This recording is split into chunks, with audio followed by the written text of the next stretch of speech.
Wake up, wake up, wake up, wake up. It's the Flow Show, no filter.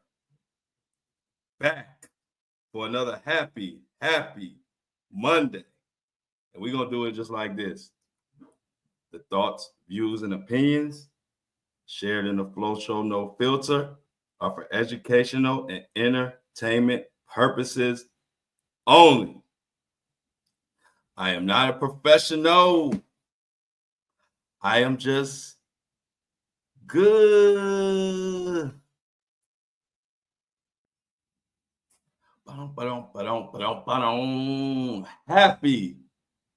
Happy Monday. This ain't just no regular Monday. This is Victory Monday, y'all. We just eclipsed 100,000 downloads, which places our podcast in the top 5% of podcasts of all time. And we did it in just 4 months. We not playing with them. I'm not playing with them. It was a good celebration over the weekend. You know, we got Diddy and Tony Buzbee and all type of news coming up. But first, we got to celebrate really quick. Y'all, it's surreal. I'm one of those people, I just work. And sometimes my head be so down and working, I don't even realize I done actually hit my goal. Maybe months ago, I hit my goal, but I get so locked in on working and just putting in the work and letting everything else shake out. Next thing I know, here we are, 100K. How does it feel, y'all? How does it feel to be in the top 5% of all podcasts? And we over here just talking our shit. We over here, we actually helping the community. We actually helping people. We actually bringing awareness. So to have success while you're doing good things and helping people and bringing people, giving people a platform where everybody can feel safe and feel like you can say whatever, you're not going to get judged. You might get cussed out, but we all get cussed out. Sometimes my listeners cuss me out. But see, when it's all family and it's all love, ain't nobody getting offended over here. This is no filter. This is for the grown people who want to come somewhere and be able to have a different a political opinion or different societal opinions or just different walks of life. Wherever you come from, you welcome here on the Flow Show, no filter. And I didn't think that would be a recipe to be one of the hottest podcasts and hottest communities online. I didn't even know it. I just knew that's what I wanted to do. So today we're gonna get into Diddy. I'm gonna recap some of the Diddy stuff that we need to know going forward, because now we get closing in on trial time coming up. It's getting wild as hell for Tony Buzbee. It's just crazy, and we covering it all. So just thank you to everybody out there. I never envisioned a podcast. I had all type of other things I was thinking I might take my platform and do. And just so many of y'all was like, podcast. I finally was like, you know what? I think my calling is bigger than social media, bigger than TikTok and Instagram and Facebook and all of that. And I said, you know what? They keep saying it, I might as well try it. And once I first spoke my first words on this podcast, Mike, I knew it was what I needed to be doing. So shout out to y'all. Clap it up. 100K celebrations, headbands. I'm dropping the official headband. If you want a headbandana, just like Flo's. They dropping on Friday. I'm gonna try to have them dropped a little earlier for subscribers.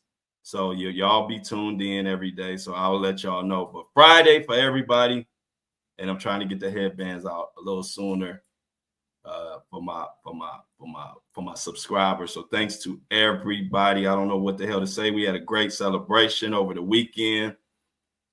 I played and did some of my songs, and Luther Vandross. I brought out Prince. I did.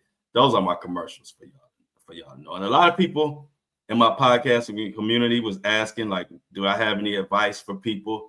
A lot of people trying to do podcasts. I dropped my 100K celebration, and my podcast community went crazy. And like I told y'all, as an independent podcast, or just not even independent, any podcast, to get 100,000 downloads in any time frame is amazing.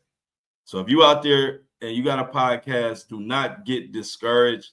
I actually looked up the numbers before I even started, so I wouldn't be discouraged. And most podcast episodes, you're doing good if you get 200 downloads in your first week on an episode.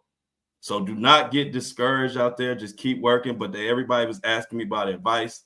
And the number one advice I would give, because there's so many things I could tell y'all, so I can't go into it, be a whole episode. But one thing I would tell you that a lot of people make a mistake on, when you're telling somebody about your podcast or something you're trying to promote, don't just be informative.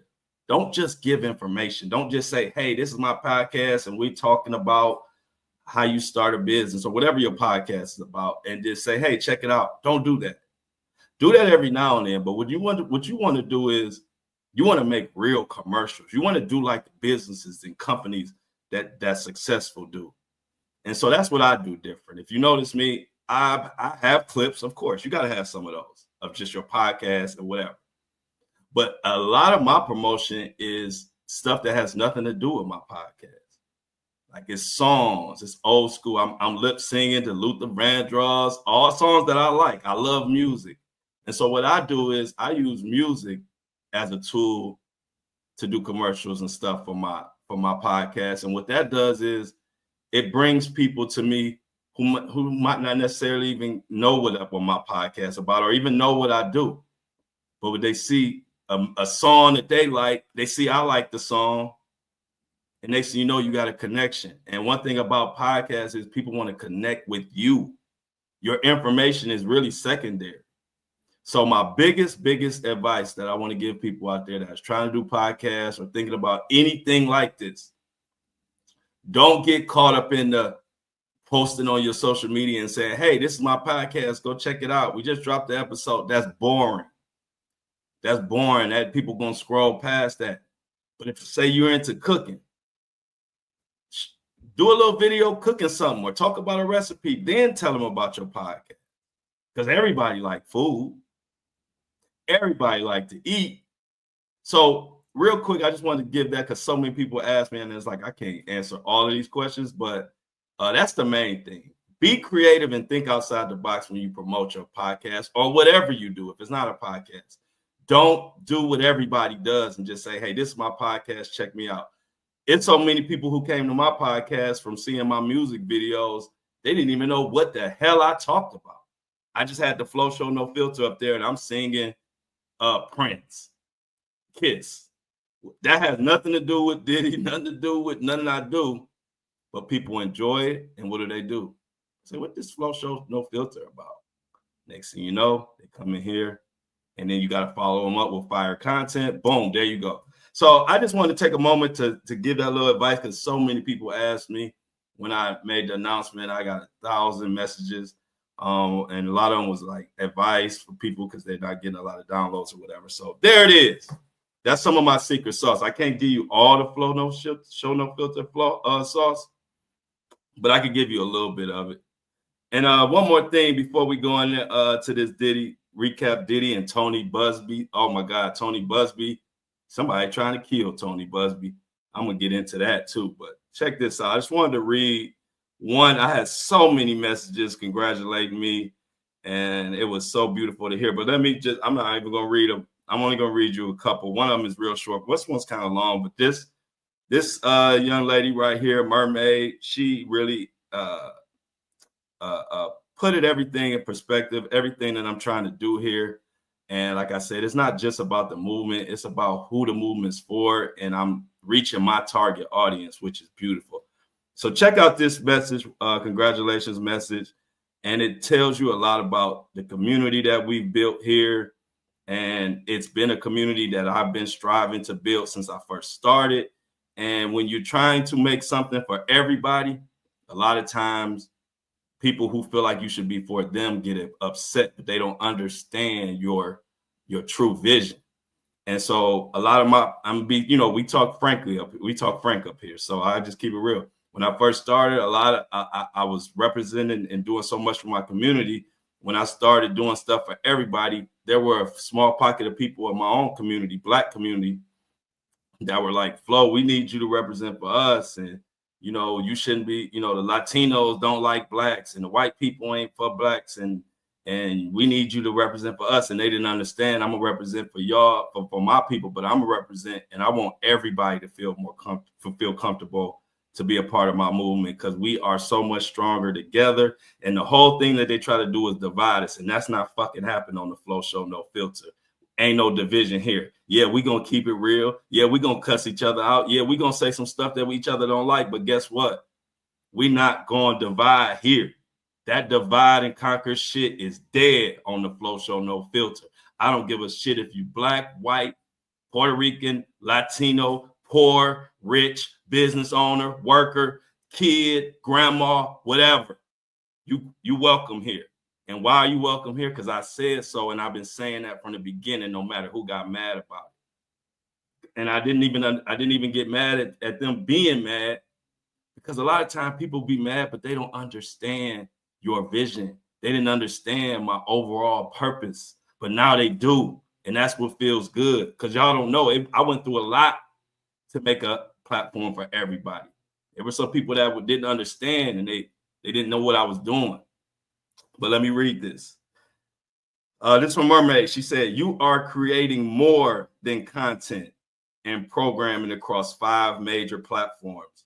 You and your podcast is attracting the best and good-hearted people across all walks of life across America, and bringing us to come together as a community at a time when there is so much going on that makes it hard to find and or want to be a part of a community. And you don't stop there, not even close. This community is growing into something bigger, something meaningful, and has purpose. Flow. We are growing into a movement who want to be better for ourselves and better for each other. A movement prepared to kick out the status quo, and by holding accountable those who lead and influence our lives in so many ways, and it is hurting our culture, our communities, and our country. Change is a challenge that requires each of us to be united to face the ugliness and darkness that is much easier to ignore. We are a community and a movement based on looking past the facades of the rich and famous, people we have put on pedestals for no other reason than fame. Unchecked wealth, unchecked fame and power breeds monsters in every color and size. This movement is ready to stand 10 toes near and dear down in the dark, the dangerous and the undeniable lies, and drag their asses into the truth of the light. If not us, then who? If not now, then when?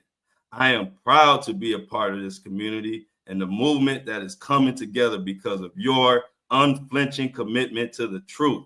And I don't like it. Member since pre-podcast era, and proud of it.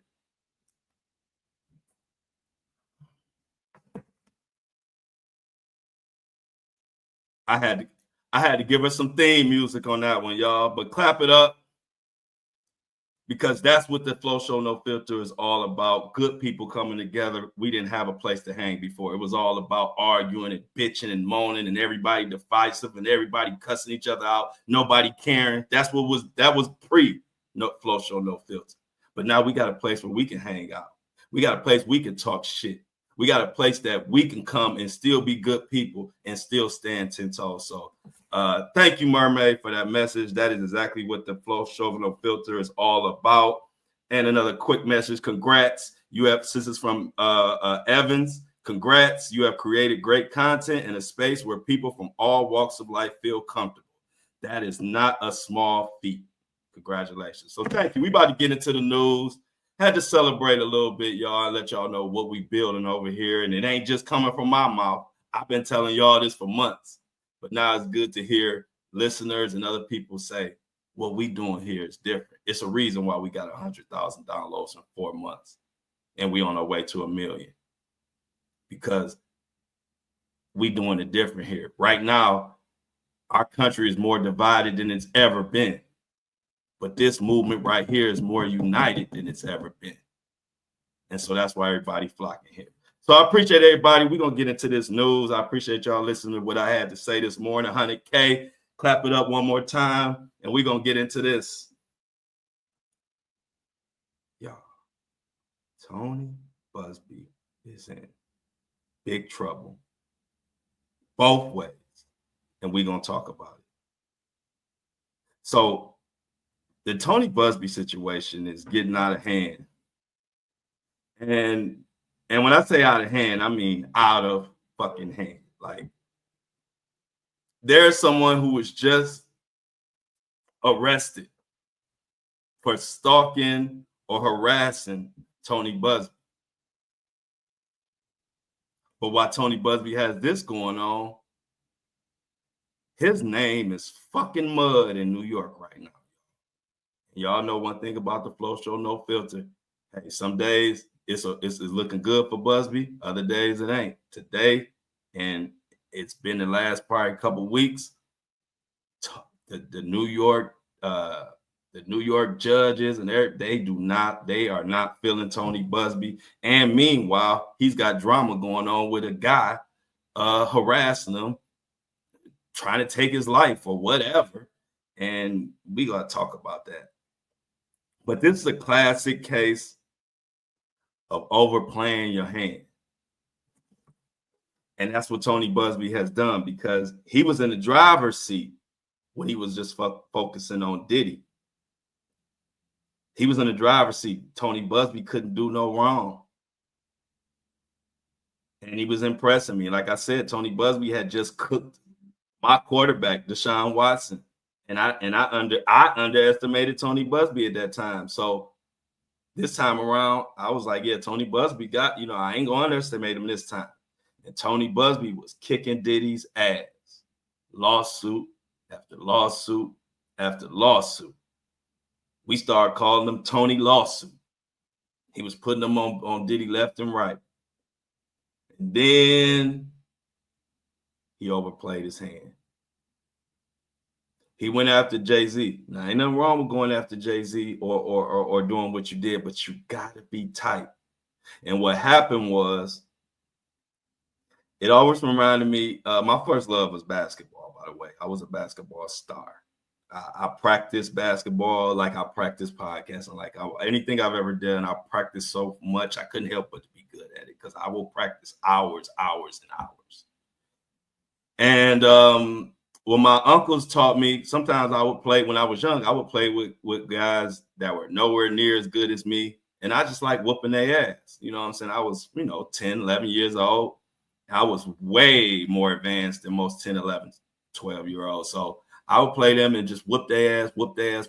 And I thought I was getting good practice from that. My uncle told me, nah, if you want to be good, you got to play against people better than you.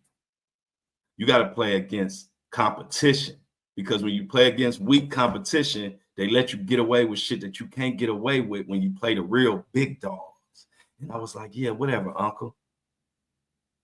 And then when I went to go play with the big dogs, I got my ass handed to me, because I've been playing with all these sorry motherfuckers all this time. And I understand what my uncle told me, and I started playing with people who were older than me, bigger than me, and stronger than me ever since. Why the fuck am I telling y'all these stories? Flo got a story for everything, but it makes sense. Check this out. Tony Buzbee was playing with the ragtag shoe sales, used car salesman squad lawyers, and he was getting anything off. He was just filing lawsuits left and right, sending in, going up under other lawyers, working through their license in New York. Even though he in Houston, he wasn't officially licensed to practice in New York. And he could do anything. Diddy's lawyers and his team so ragtag, anything was flying.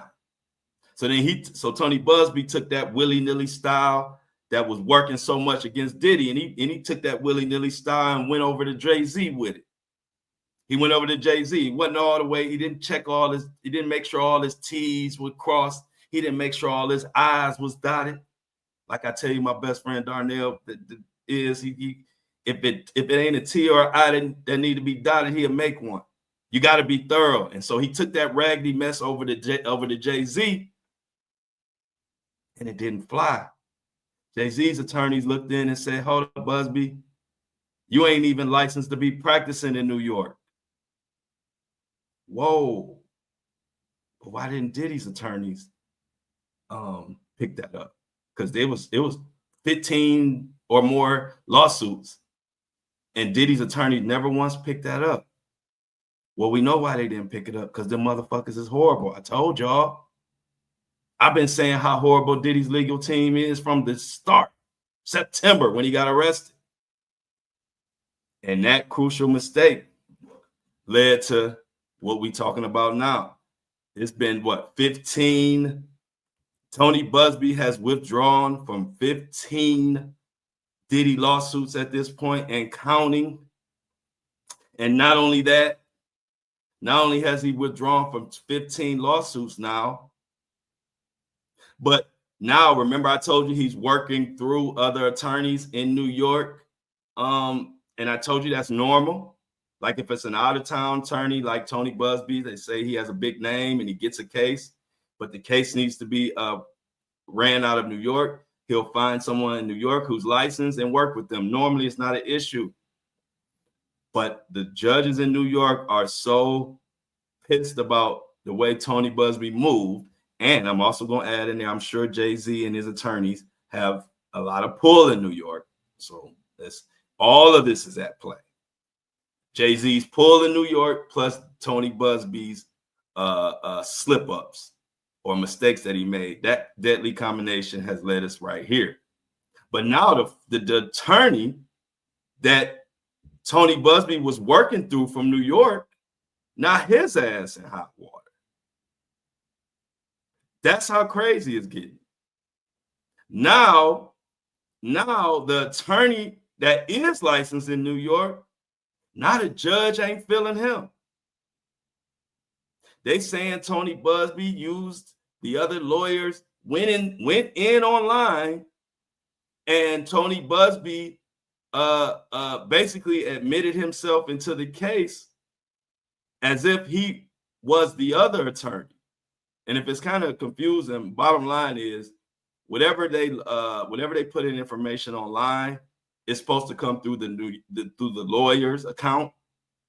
And instead of coming from the lawyer, it came from the New York lawyer's account.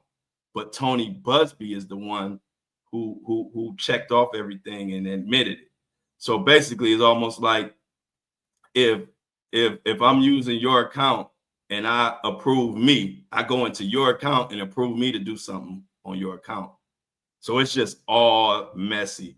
And so now that lawyer is in hot water. So let's read this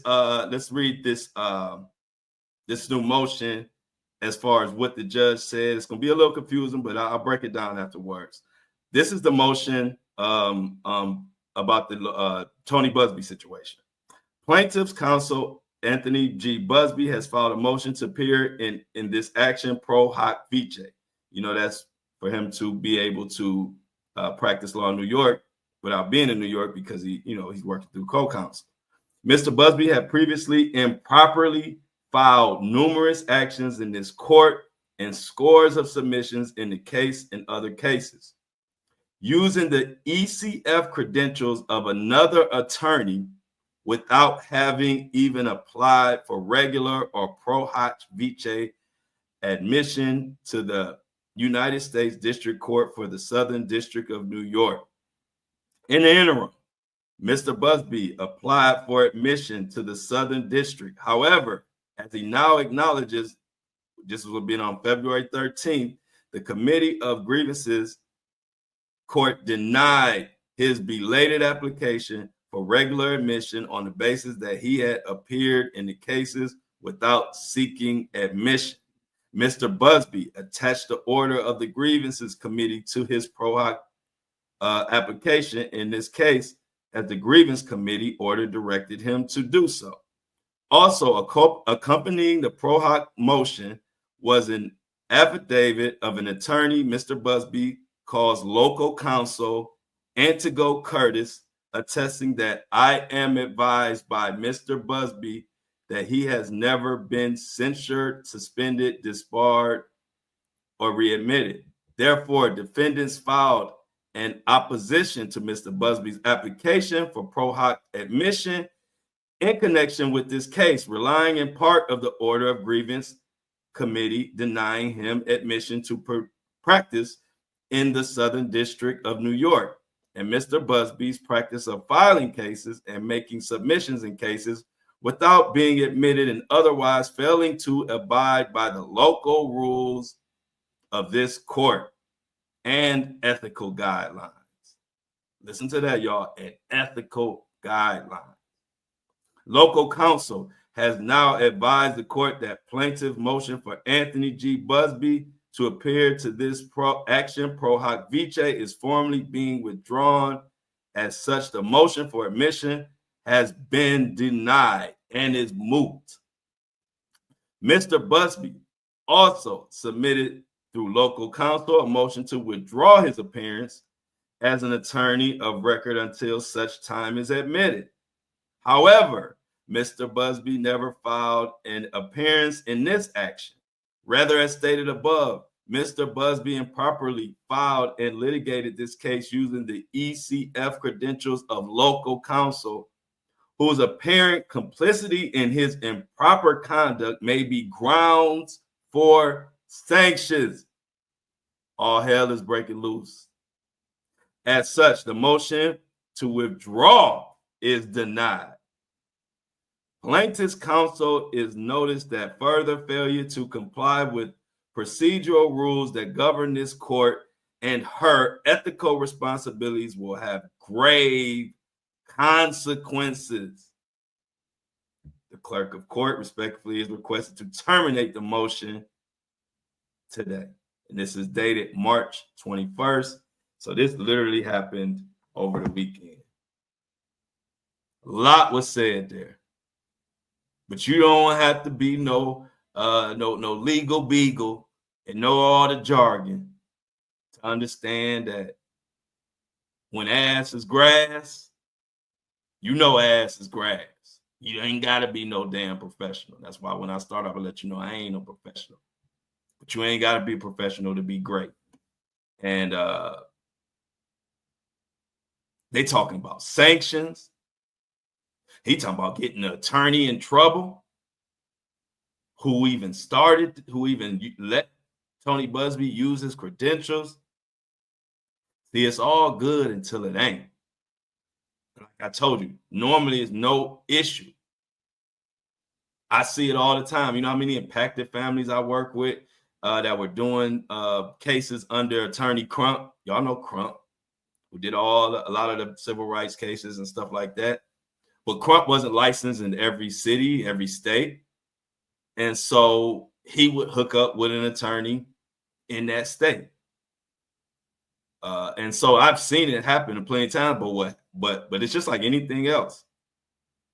It's no big deal until people start scraping and looking into what the hell you've been doing.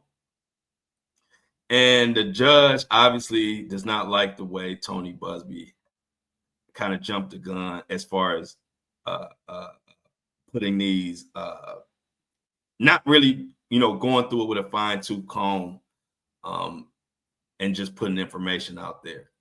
And so things ain't looking good for Tony Buzbee right now at all.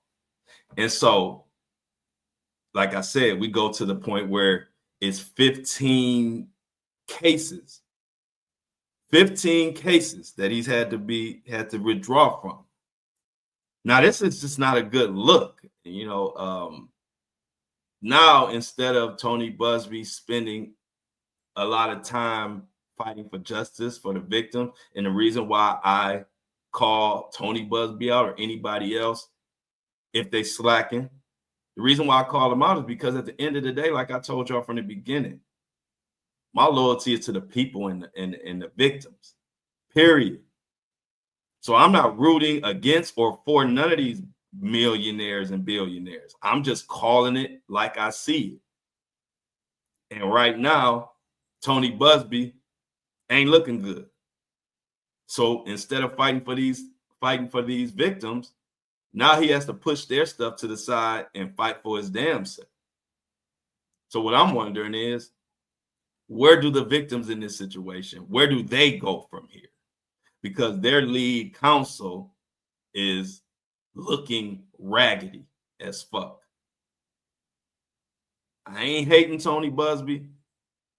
Like I said, Tony Buzbee served our quarterback, so I know what he's capable of.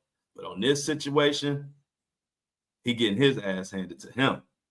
So let's go into a little bit of these 15 lawsuits and what's gonna come of this. This is from Bar Alert. Tony Buzbee has now withdrawn from 15 Diddy lawsuits in New York. After an ongoing feud with Jay-Z, the controversial attorney's troubles deepened as he stepped back from the multiple sex abuse cases involving Diddy. Buzbee made the decision to withdraw from over a dozen federal lawsuits in New York, citing an error in his ability to practice law in the jurisdiction. In a statement to Judge Ronnie Abrams, Buzbee admitted he had failed to disclose his lack of admission to the Southern District of New York, but reassured the court that he was in good standing with New York State Bar. So you gotta move. You can't move raggedy. Buzbee should have made sure all his T's were crossed, all his I's were dotted, because now a can of worms have been opened. Buzbee explained that his withdrawal was intended to prevent any distractions that could hinder the pursuit of justice for the plaintiff. He emphasized his focus remained on representing clients in state courts and other jurisdictions where he was properly admitted. Despite this, Buzbee's exit does not mark the end of his involvement in the Combs litigation. I did tell y'all that. His colleagues who are properly admitted will continue handling the federal cases. Buzbee's legal representation of 120 alleged abuse victims by Combs has sparked controversy, especially after expanding a lawsuit to include Jay-Z as a defendant, accusing him of participating in a 2000 rape. The case was later dropped. So as you can see, like I told you, Buzbee is still able to somewhat quarterback it. But the problem now is the judges are so turned off on Tony Buzbee. Every motion, every lawsuit, everything he files, especially in New York, is going to be dug through with a fine-tooth comb. And so I hope Buzbee is prepared for that. Because it ain't looking good. And speaking of it ain't looking good, we can't even mention it ain't looking good without talking about our boy, Mr. Mohawk. And if you don't know who Mr. Mohawk is, then what are you doing listening? Because everybody know that Mohawk is Mohawk Diddy. Y'all remember when everybody was talking about how crazy it was that Puff Diddy was on the phone with Kanye and how crazy it was Kanye was riding with him and all of that. And do y'all remember that the minute that happened, I came right here on this podcast, the Flow Show No Filter, and said, well, everybody is so caught up in just the fact that Kanye is behind Diddy. I'm paying attention to the fact that Diddy said out his own mouth that no celebrities have reached out to him or his kids at all. I was the first one to really pick up on that and pick up on the importance of that. Nobody really talked about that. Everybody was so busy, just couldn't understand, couldn't believe that Kanye and Diddy even connected. But I clued in immediately on the first day. I said, did y'all notice that Diddy said that nobody helped him? I mean, and what stuck out to me about that is I know Diddy wouldn't want nobody to know that. Like, he wouldn't want to confirm that out of his own mouth because it makes him look bad. Like, we know celebrities ain't speaking, but we don't know how many celebrities reached out to him or his kids. We didn't know until we heard it out of Diddy's mouth. Nobody fucking with him at all. Not just in public. They not fucking with the Mohawk in private. So I'm like, now I'm seeing people say, they even have articles on it now, talking about one of the things that made Diddy upset, because Diddy's upset. And they say one of the things that made Diddy upset was that he didn't know it was being recorded. And so Diddy, they put him out. I mean, Diddy put himself out there by making that statement. And so now people are starting to talk about how much that affects him. And I'll see an article. It's from N-Stars. Check this out. Now, this is from March 24th. So this is brand new article.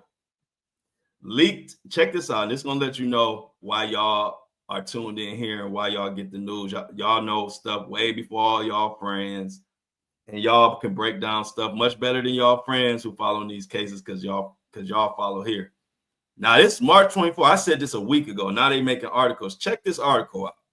Leaked. Diddy Kanye West jail could backfire. Expert says it reveals one humiliating truth ahead of the trial. Do y'all know what that one humiliating truth is? I'm going to do a spoiler alert. This article is talking about how pissed Diddy is and how much of how it's backfiring that he said, he admitted out loud that no celebrity, not one celebrity, reached out to him or his kids since this all went down. So check it out. Legal analyst Lou Shapiro noted during a recent episode of Daily Mail's podcast, The Trial of Diddy, the West involvement reveals his current standings in the entertainment. That West's involvement reveals his current standing in the entertainment industry. In a leaked conversation reportedly recorded without Diddy's knowledge, while he remains incarcerated at the Metropolitan Detention Center, Combs is heard encouraging West to return and make music. We're going to have years and decades to fight these motherfuckers right now. So right now, enjoy life, Diddy said. Shapiro emphasized that while the call will likely not be used as evidence in Diddy's criminal trial, it highlights the rapper's precarious situation. It shows you how Hollywood is really not behind Diddy, because if Kanye is the one that he's resorting to speaking with, it shows you how much he's pretty much on his own at this point, Shapiro said. Diddy has faced growing criticism, and Diddy's close allies are distancing themselves against him. Now, I'm going to stop right there for a second. Go back to what Shapiro, now this is an expert, emphasized that the call will likely not be used as evidence in Diddy's criminal trial, but it highlights that nobody in the industry is fucking with him, and that's a problem. This is March 24th. What I told y'all that a week ago? Did y'all hear anybody else talking about that a week ago or bringing that point out? No, you didn't. I'm going to answer that for y'all. This is what I mean when I say I'm not a professional. I am just good. This is March 24th. I said this March 17th and 18th and 19th. Nobody was talking about the aspect of Diddy out loud saying nobody is fucking with him. That was the most damaging part of that whole audio. But I ain't no damn professional. I'm just good. So now that they done caught up with us a week later, they talking about what we was talking about last week. Let's go ahead and continue. Power players like Sean, Jay-Z, Carter are scrambling to distance themselves from him in the wake of allegations of serious misconduct, including rape allegations and involving young people. It's getting worse and worse. Christina Coram, one of Diddy's closest associates and his former chief of staff, also is distancing herself from him. In a statement to Rolling Stone, we talked about this. Quorum denied having any role in or knowledge of the allegations against Diddy and said that they were damaging to her career. Oh, it's getting ugly, but I've been called it out. And that's why you got to make sure you subscribe. Take 1 second. We got to shout out our subscribers. I'm going to get back into this. I got a little Tony Buzbee,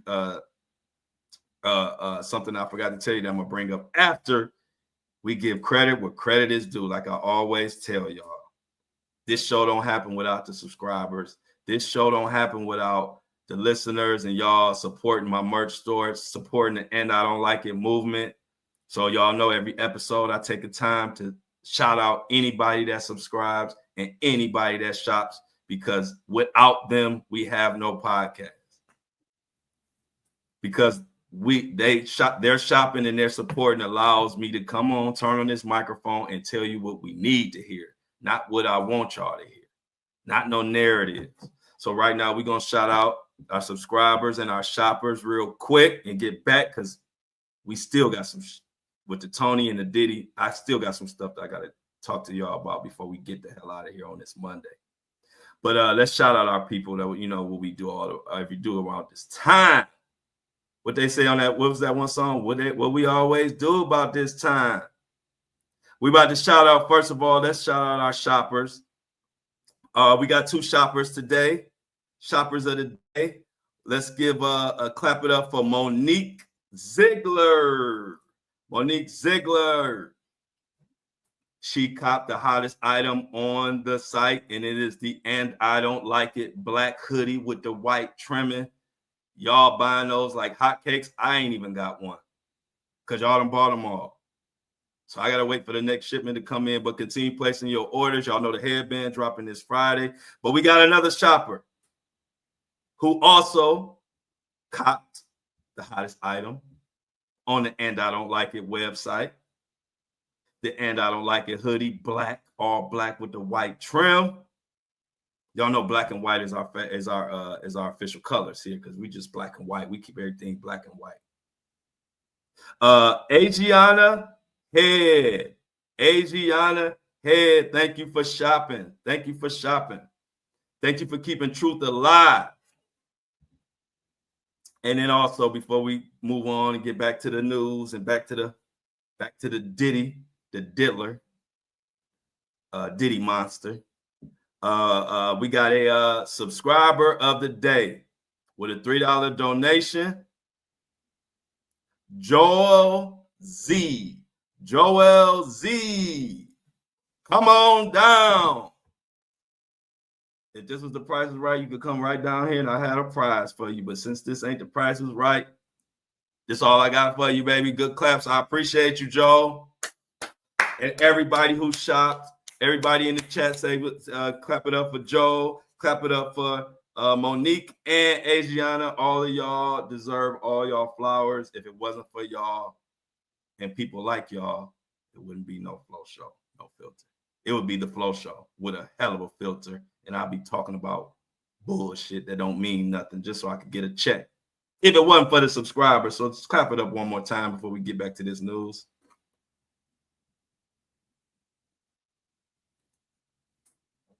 Now, real quick, I got to get back to Tony Buzbee. I'm feeling so good. I skipped the whole fucking Tony Buzbee segment that I was supposed to talk about. That's how it is when you're feeling good. You know, you just get to. I thought Tony Buzbee was gone. I done moved on. I forgot a whole fucking thing to talk about. So we got to go back to the dude who pulled up on Tony Buzbee and had to get arrested from stalking Tony Buzbee. It's a guy named Douglas something. He was arrested for stalking Tony Buzbee. And let me tell you, it had got so out of hand. I forgot to tell y'all about this. Tony Buzbee, now this guy is supposed to have been stalking and doing all that. And so last night, Tony Buzbee posted on his page. I don't know if he's at his house or at his ranch, but basically he was threatening to unalive folks or anybody that come to his place, check this out. I mean, you're gonna hear the audio. I explain to you what you ain't seeing, but it's right on Tony Buzbee's Instagram. Check this out.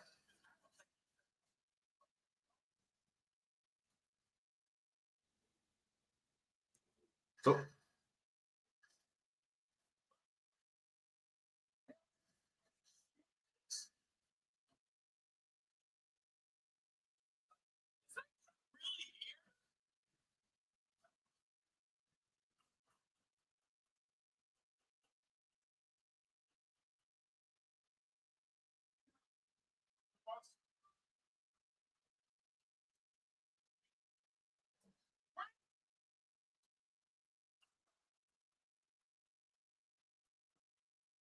I'm gonna explain this wild shit in a minute. Just listen. That's Tony Buzbee shooting, y'all.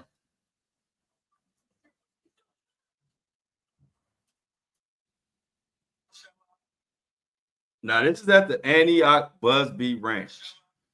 I don't know if this is supposed to be a joke. I don't know if he's just trying to let people know to leave him alone, don't harm him. But what you just heard was that he has this video that he put on there. And he put this on purpose because this is right the next day or so after the guy was arrested from stalking him and threatening him or whatever. So an old white Benz, I'm talking about an old white Benz, like them Benzes that was like, you know how the cars looked back in the day on that movie, National Lampoon's Christmas Vacation. I mean National Lampoon's Family Vacation or whatever that is, that back in the day Chevy Chase movie. Remember how old those cars was back in that era? That's how this Benz look. So a white Benz pulls up to Buzbee's ranch and says, "Is this the Buzbee ranch?" And then Buzbee says, "Are you shitting me? I know you didn't pull up here or something." And then they pull out guns and start shooting at the car. I don't know what the hell this is supposed to be, but all I know is the caption is Tony Buzbee says, "After this, we had to put rules in place at the Antioch Ranch. No excessive drinking, no shooting from the front porch, and no shooting at random visitors." So I don't know what and then on top of that, his comments are limited. So I don't know what the hell Tony Buzbee is doing right now. I don't know what that post. In my mind, I'm thinking that post is supposed to scare people who are bothering them or harassing them or whatever, but it just don't come off right to me. I'm like, I don't know if y'all serious. If y'all serious, I don't like it. And if y'all playing, I don't like it. So I don't know. Check it out on Instagram, y'all. Go to Tony Buzbee page and tell me what the hell that is all about. But that is where we at right now. Like, somebody just been arrested for harassing them. They trying to get Tony Buzbee. He posting stuff about shooting people in cars. How the hell did we get here? I never thought I would see no footage of Buzbee and his guys shooting at no car. And I don't care if that's real or fake. I don't know what it is. I just want y'all to check it out. But all I know is the whole Tony Buzbee, Diddy, Jay-Z situation is crazy as hell. And I don't understand it. But before we get out of here, y'all, we got a little time left. We ain't rushing. We ain't rushing today. This is a Monday. We celebrating 100K. It happened after Friday, after y'all left. So I couldn't, we couldn't celebrate it on Friday. But I told y'all we would come back Monday. I knew we would hit our number. And so we are hitting like we hitting the downhill part of the Diddy trial. Meaning, it's been draining covering it because it gets to the point where like we all just ready for the trial at this point. But I have to keep y'all in tune and what's going on and keep y'all informed and keep myself informed. So we've been continuing to cover it, but now we are finally hitting like the downhill as we get to this trial.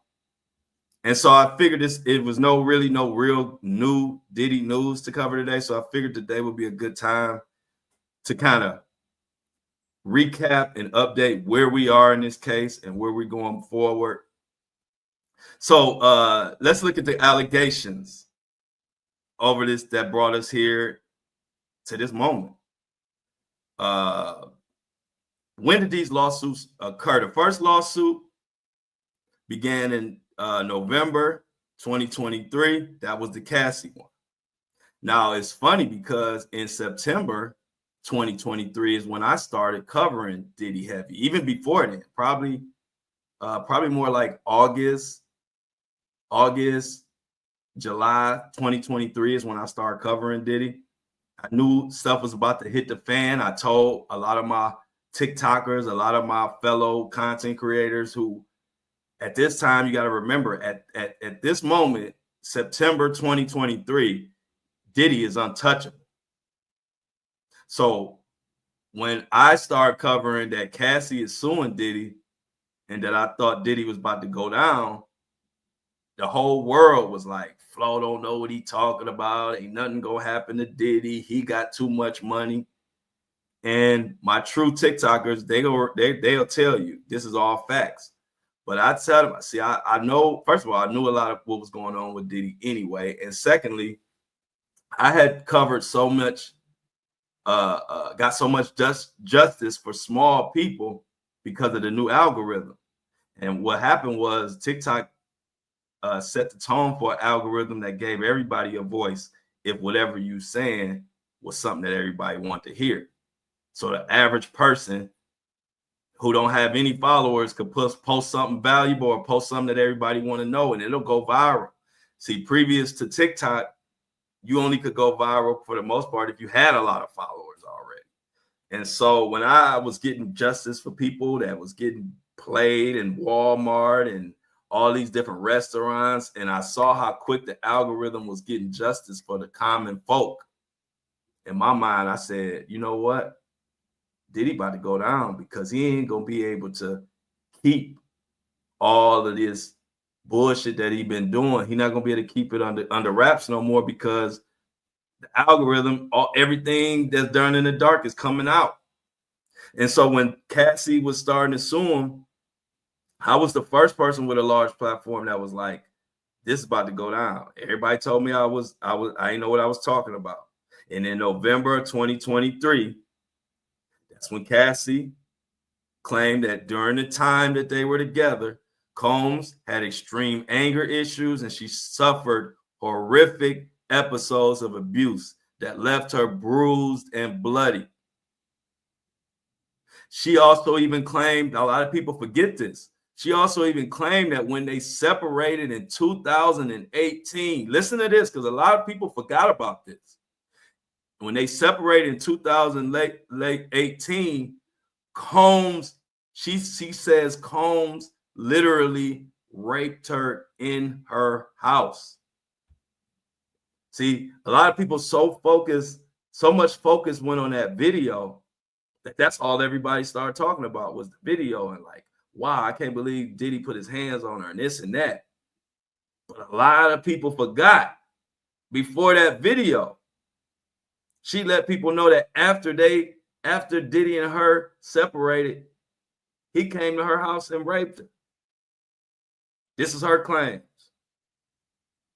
Then on November 17th, 2023, Cassie and Combs settled the lawsuit. And then everybody had to say, Flo, you was right. But then guess what the next thing was? Flo, you was right about that, but Diddy got too much money to go to jail. So I had to hear for months and months and months that Diddy wasn't going to jail. I was telling people he was going to be arrested. And it took a long time. It was a while, but you know how many people I had in my inbox? I told you wasn't going to happen to Diddy and this and that and this and that. Next thing you know, Diddy was arrested. So it's a reason I'm one of the leaders in covering this Diddy shit, because I was covering it when nobody else was. I saw the writing on the wall when everybody thought Diddy was untouchable. And this is some inside information that nobody probably know. It came to me from a source that I can't tell who the source was. I kind of went into it a little bit last week. But see, what made Diddy allegedly, What made Diddy settle so fast, and it's something that nobody knows. See, if y'all remember when Cassie first announced that she was suing him, first made an announcement, not behind the scenes. Once she made an announcement, y'all remember Diddy and his attorney put out this thing, said it's nothing but a money grab. It ain't no truth to it, right? Well, what Diddy didn't know and what Diddy's attorneys didn't know, allegedly, is that Cassie had proof of that rape. Let me say it again. Cassie had some type of DNA proof that rape happened after they weren't together anymore. And when Cassie's attorney told Diddy's attorney that Cassie saved this DNA proof, this is something nobody know. I can't even tell you how I know. And the way I know, they might be mad at me, but I ain't telling no names. But this is information that my motherfucking subscribers need to know. And so she held on to some type of DNA evidence of that rape, allegedly, for years. I don't know if she had it in it, sealed up in a napkin. I don't know. And when they told Diddy's attorney that they had that, that's when Diddy immediately settled and paid. And that's why it happened so fast. A lot of people didn't understand why did Diddy go from this is a money grab, ain't nothing to this lawsuit, to basically damn near an hour later or less settling. Well, all my listeners at the Flow Show No Filter, y'all the only motherfuckers that know this besides probably the attorneys and a couple other people and me. And it'll probably come out during this trial. But that is the reason why it went from Diddy saying immediately this is bullshit to 5 minutes later him settling. Because they told the attorneys, oh, we got DNA evidence. And she been saving that shit for years. She got it. And then they said, oh, shit, we better settle. So that's how that happened, y'all. A lot of people don't know that. Most people don't know that. And the reason, I'm going to tell you, I'm going to give you a little bit of context of how I found out. Because people who were involved were trying to deal with me in the Floyd situation. And I told him it wasn't that type of thing. I just decided I didn't even want to even talk about nobody about that. My Floyd situation was stories for my fans who wanted to know where I came from. I'm not out here to get nobody or try to put stories out to make somebody, to fuck up somebody's life or any of that. So that's how I got the information. But yeah, so that is how that happened. So let's continue as we take this journey. I said, I know it's going to be some Diddy news coming out this week, but I've wanted to get us kind of caught up on what the hell been going on, because there's been so much information, and now we get into the trial, and a lot of information that came out was information that people have forgot about. Like, I'm sure a lot of y'all, maybe not, but I'm sure a lot of y'all forgot that Cassie said that Diddy raped her after they wasn't together no more. So that's why I'm telling y'all that when this case comes out, it's gonna be so much evidence that we hadn't heard, that has nothing to do with all this stuff we heard before. It's going to get messy. And then Combs was hit with a couple more essay sexual lawsuits. One of them was a woman who filed a lawsuit. Her name was Joy. She was a student.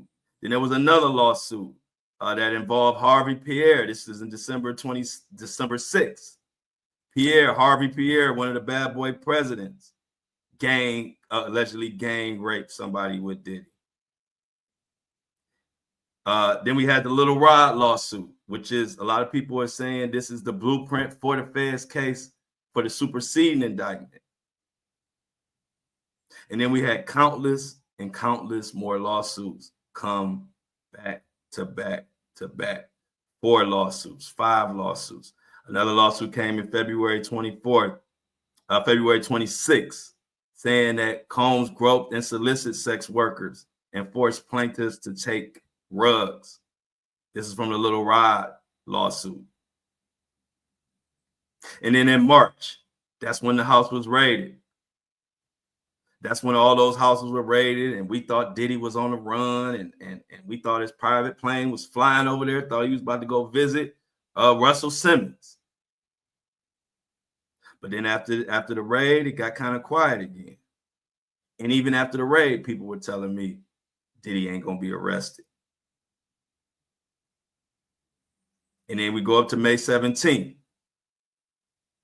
May 17th is what happened on May 17th. That's when the CNN released that infamous video that shows Diddy putting hands and feet and paws all over Cassie. This was on May 17th, 2024. Showed Combs hitting Cassie near the elevator. He hit her multiple times while she was laying on the floor. Some of the sickest shit I ever seen. What type of coward do you have to be beating the hell out of a woman who barely, a woman, first of all, but then also, on top of that, a woman who barely weighed 50, 60 pounds, and you beating her? That was the first time when the most sickest Diddy defenders had to finally shut the fuck up. That was the first time. Y'all gotta remember, I'm giving y'all this I'm giving y'all the story, including the shit I had to go through while all this going on. So when I first said it, probably 80% of the world was talking shit. Then when the lawsuit actually happened with Cassie, probably about 60% of the world was talking shit. Once the raid happened, I would say probably after the raid, probably 50 to 40% of the people was talking shit. But then after they released this video, it was like barely 1% of people left talking shit. Finally, more people had to say, damn, Flo, you was right. I said, I tried to tell you motherfuckers, I'm not out to get nobody. I'm not the one that you got to question what I'm saying as far as what's my agenda or if I'm just hating. I don't give a fuck. The truth is the truth. I will tell you in the same breath, I was a huge Diddy fan back in the day. Grew up to all this music, Biggie and all of that. You think I want to come to this motherfucker talking about Diddy did this and did that? No. But if that's what it is, then that's what the fuck it is. So when I was telling everybody all this shit, and then I had to hear all this, I don't know what I'm talking about. This ain't happening. This ain't happening. When that tape came out, I hate to say that I felt I was vindicated because that was a horrible thing to see. But at least it finally showed people like, okay, y'all can take these beer goggles off when it comes to this Diddy monster and just call it for what it is. And that tape came out, and I think that moment is when everything changed. Because even the most loyal Diddy apologists had to shut the hell up. They had to shut the hell up. People start dropping all kind of comments. Men who hit women aren't men at all. Men who enable it and protect the people who are doing it aren't men at all. And then on May 19th, Mr. Combs posted that phony ass video when he placed himself in front of the camera and now had to apologize for some shit he claimed never happened. He's sitting up there. Y'all remember that sad puppy dog? My granny used to say, He looking like McGraw, whatever that old dog, Droopy McGraw, whatever. I can't remember the name of it, but he was looking like that dog, and looking like a sad puppy. Talking about, those were dark times, and there were this and there were that, and people were saying, "Hold on, what the fuck? You talking about these dark times that you said never happened?" And so, whatever 10% or whatever people still had left for Diddy after seeing that video, maybe it was 1% people still holding him down after that video, but he even lost more people with that raggedy ass, phony ass apology. Because first of all, nigga, you apologizing for some shit you said didn't happen. Now, because it's on tape, now you want to come with this old sad dog. You needed somebody behind you playing the fucking violin while you trying to make us feel sorry for your ass. Sorry, y'all. This is just how my feelings was while I was watching that. I said, this man is trying to get us to feel sorry for him after we seen him whooping ass of a person he said was completely lying about everything. And I think from that day on is when Diddy was pretty much labeled a piece of shit. He was a piece of shit when that video came out, but that piece of shit was solidified when he came with that empty ass apologize with them crocodile tears.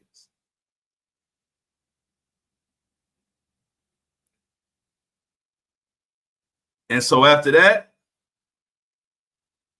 we had more lawsuits come. Some fake, like this. A lot of ones got exposed. Adria English, she got exposed.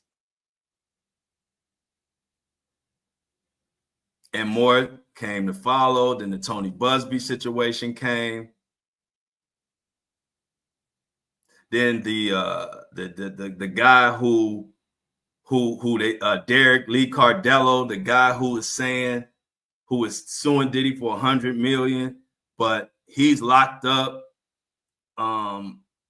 He's locked up, and they say they are actually proving right now that Diddy possibly paid people to lie on this man to lock him up because he is the key to bringing down Diddy. Derek Lee Cardello, if y'all don't know his story, but he is saying that he's spilling the beans on how all these cops have been helping Diddy. All these cops, all these people, even the people who, okay, let me break it down to you. Derek Lee Cardello is a Michigan inmate. Now he's filed a drug and sexually assault against Diddy for $100 million. But he's currently in prison. Why is he in prison? Well, according to him, and people are starting to investigate, even the people who said, one of the women who's made an affidavit saying that Derek Lee Cardello raped her and whatever, or sexually abused her. Well, she has come back. His witnesses now have come back saying that Diddy paid them to say that, or that they were paid to put a case on this guy, Derek. And that's some shit that's going on like literally right now. And I'm waiting to see the outcome. Because Derek, no matter how many times they kill this $100 million lawsuit, bitch keep coming back like Michael Myers.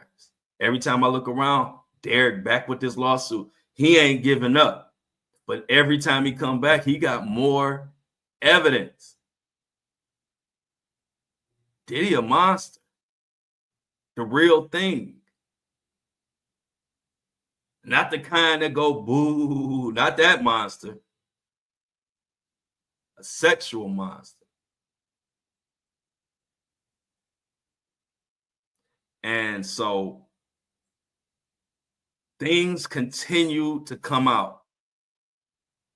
Then in September 26, 2024, another anonymous plaintiff claimed that in 2020, Diddy abused her in various ways. She also claimed that she got pregnant in 2020. However, Diddy forced her to have an abortion, and she later suffered a miscarriage. In October 2024, 100 new assault allegations came from none other than Tony Buzbee, aka Hot Water Buzbee right now. We're going to call him Hot Water Buzbee. He had 120 of them who suffered at the hands of Combs, allegedly. Out of those 120, 25 of those were said to be minors. Oh, this has been a journey. This has been a journey. September 26th, another anonymous plaintiff. She claimed in 2022, Diddy abused her in various ways, put her in so many uncomfortable situations.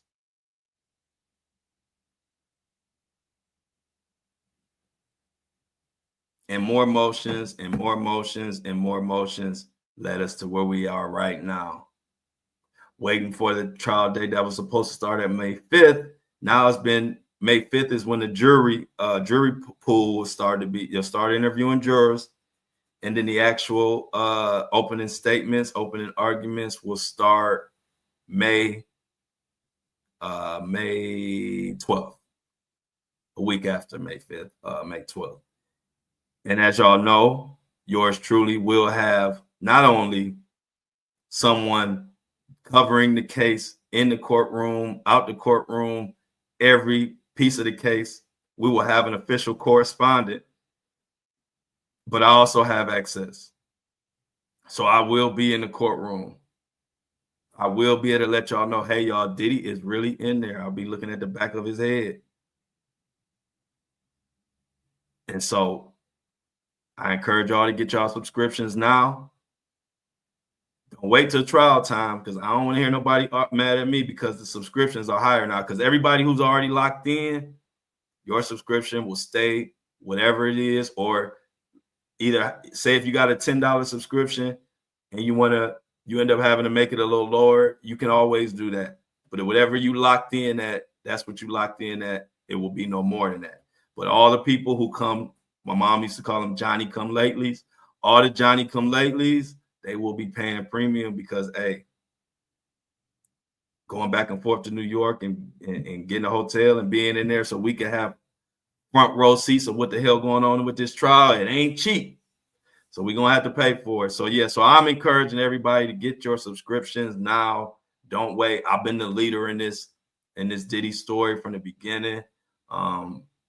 Like I said, I was covering it when nobody was covering it, when nobody believed anything could even happen to Diddy. I was covering it with the same passion and purpose that I'm covering it right today. So get your subscriptions now, because this shit about to go crazy. This trial is probably going to be the craziest trial we have ever witnessed in our entire lives.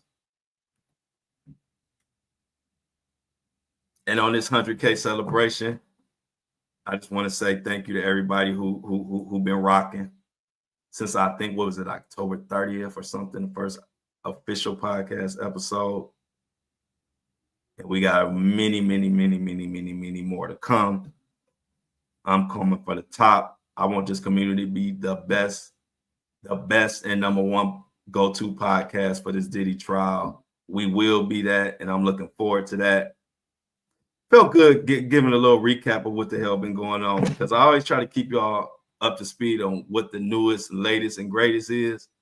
But sometimes it doesn't allow me to backtrack, because I always want to make sure that I bring everybody up to speed, that we remember some of the shit that happened before, because we getting so much information, shit, you start forgetting stuff. So felt good to backtrack on y'all. Felt good to celebrate. Shout out everybody, man. I appreciate y'all so much on this Monday. But as always, tell your friends at the Flow Show No Filter, we don't fuck around.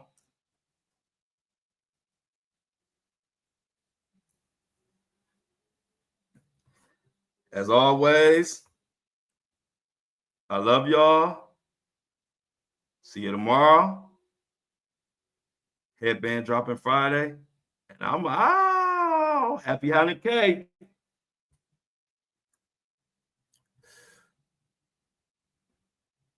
Boop. And just like that,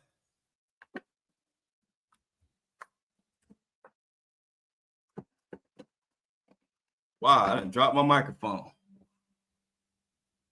Can y'all hear me? Put 471 in the comment if you can hear me. Put 471 in the comment section if you can hear me.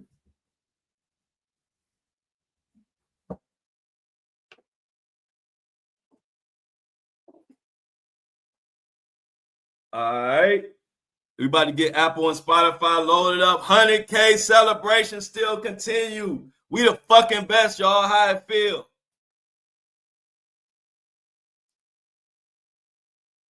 How it feel to be doing good and being the best?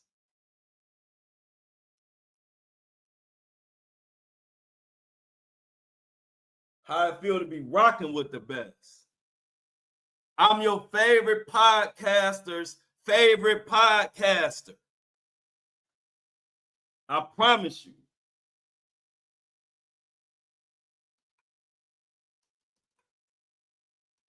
I promise you. They can't wait to wake up in the morning and watch what I said so they can flip it and put it on their show. And I ain't even mad. I ain't even mad. I love it. I love spreading the word. I love spreading the word. 100K, 100K. Yes, yes, yes. We not playing. They thought when I did a podcast, I was just gonna bullshit around. You nigga, you want a podcast? I'm gonna give your ass a podcast. This is the podcast for your ass. They thought I was just gonna come up here and do some regular. This is the podcast for your ass. You asked for it, here it go.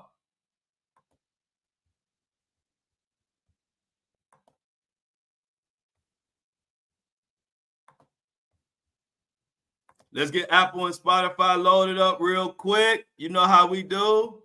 What we always do about this time.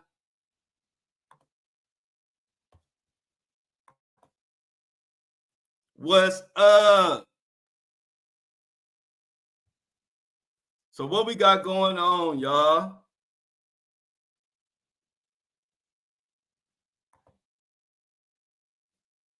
What C-Tuck said, there they go thinking again. Tell them stick to their job, their day job. Thank you. Hey, look. Thank you, Shauna, for you could have slept in today, but you came and kicked it with us. I appreciate it. What's going on today? Why you had an off day? Yes, Michelle. Hit that 100,000 in 4 months. I'm telling y'all, I posted that in my podcast community. It's nothing but podcasts. Everybody couldn't believe it because I don't be posting that's the first time I've ever posted my numbers. I never post my numbers in none of my podcast communities. I just talk regular. And then I just felt like, because I don't like bragging because I don't say it to brag. I say it as a proud moment for me and my community and for motivation for us to keep going.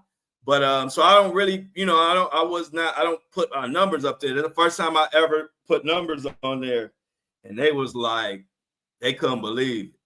They was like, that's unbelievable, incredible. I told them I just got a good community. We do our thing. 100K.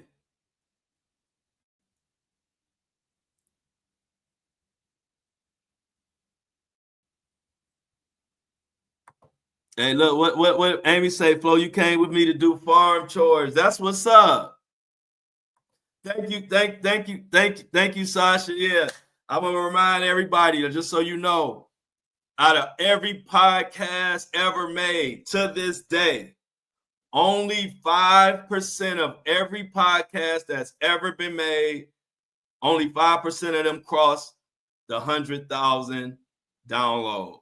5% out of the millions of podcasts, everybody a podcast.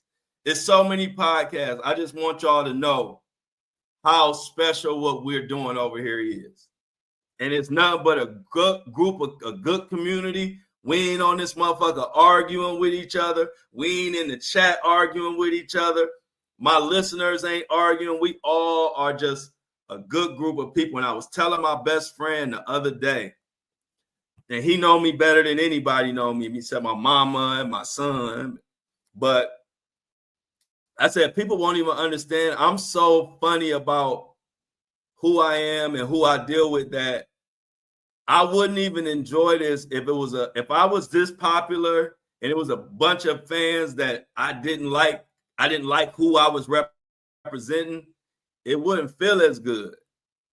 But what makes it feel good is the popularity of this community, and it's just a bunch of good motherfuckers who don't take no shit. And I think that's always been my target audience. It's who I am, and it's who I like to be around. I like people who just are good people who want to see the best out and motivate each other, but at the same time, we don't take no shit. See, just because we all nice and smiling don't mean none of us is weak. And that's what I love about this movement, because it's a place for good people, no matter what walk of life you come from, no matter who you are. We not judging you unless you come over here talking about some nasty shit like Diddy. Then we gotta kick your ass out the group. But other than being nasty and trifling, we ain't judging you here. And that's the beauty about this. So I want to continue to grow. Can you imagine how popular, like how a bunch of group of good people together just making shit happen, how beautiful that is? My And I Don't Like It Army, the And I Don't Like It Army on Facebook, we got about damn near 1,000 people over the weekend. The And I Don't Like It movement is a whole nother movement in its own. You got the Flow Show No Filter movement, but you got the And I Don't Like It movement that's just as strong on its own. We have so much going in our favor. It's just incredible. It's just incredible. I got fans. This tour is about to be amazing. I didn't get to talk about that on the show. I'm gonna talk about it tomorrow. But if you in my And I Don't Like It Army on Facebook, you get a small taste of we got fans everywhere. We're going, and I told people, if you in Las Vegas, I'm coming. If you in Chicago, I'm coming. Detroit, I'm coming. Charlotte, I'm coming. Those are the cities I've been hearing from people the most. And I told you, whatever city I hear from the most, those will be the cities I'm gonna add. And right now, Detroit, Las Vegas, Chicago, Charlotte, and even South Carolina. Now, what I'm thinking about doing in South Carolina is doing something in Columbia, because I have so many people in South Carolina that kind of spread out. And when I did my research, Columbia or somewhere around there is kind of like a good centrally located place for everybody or people that's in South Carolina. So I'm trying to figure out something for South Carolina, because I got a lot of fans in South Carolina and North Carolina. So South Carolina and North Carolina, shout out to me. Let me know what's up. But like I said, Las Vegas is a for sure. I had so many people from Las Vegas reach out. Chicago is for sure. So many people from Chicago reached out. And of course, Detroit. And like I said, Charlotte, I kind of need a few more people from Charlotte to reach out. But right now, it's looking like Charlotte is a destination too.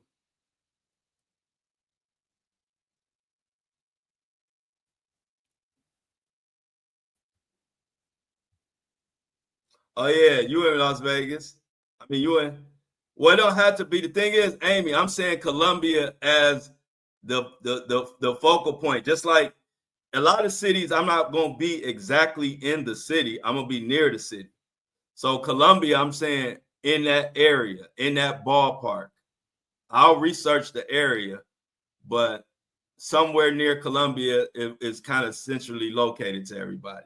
But yes, Diamond, Vegas is a for sure.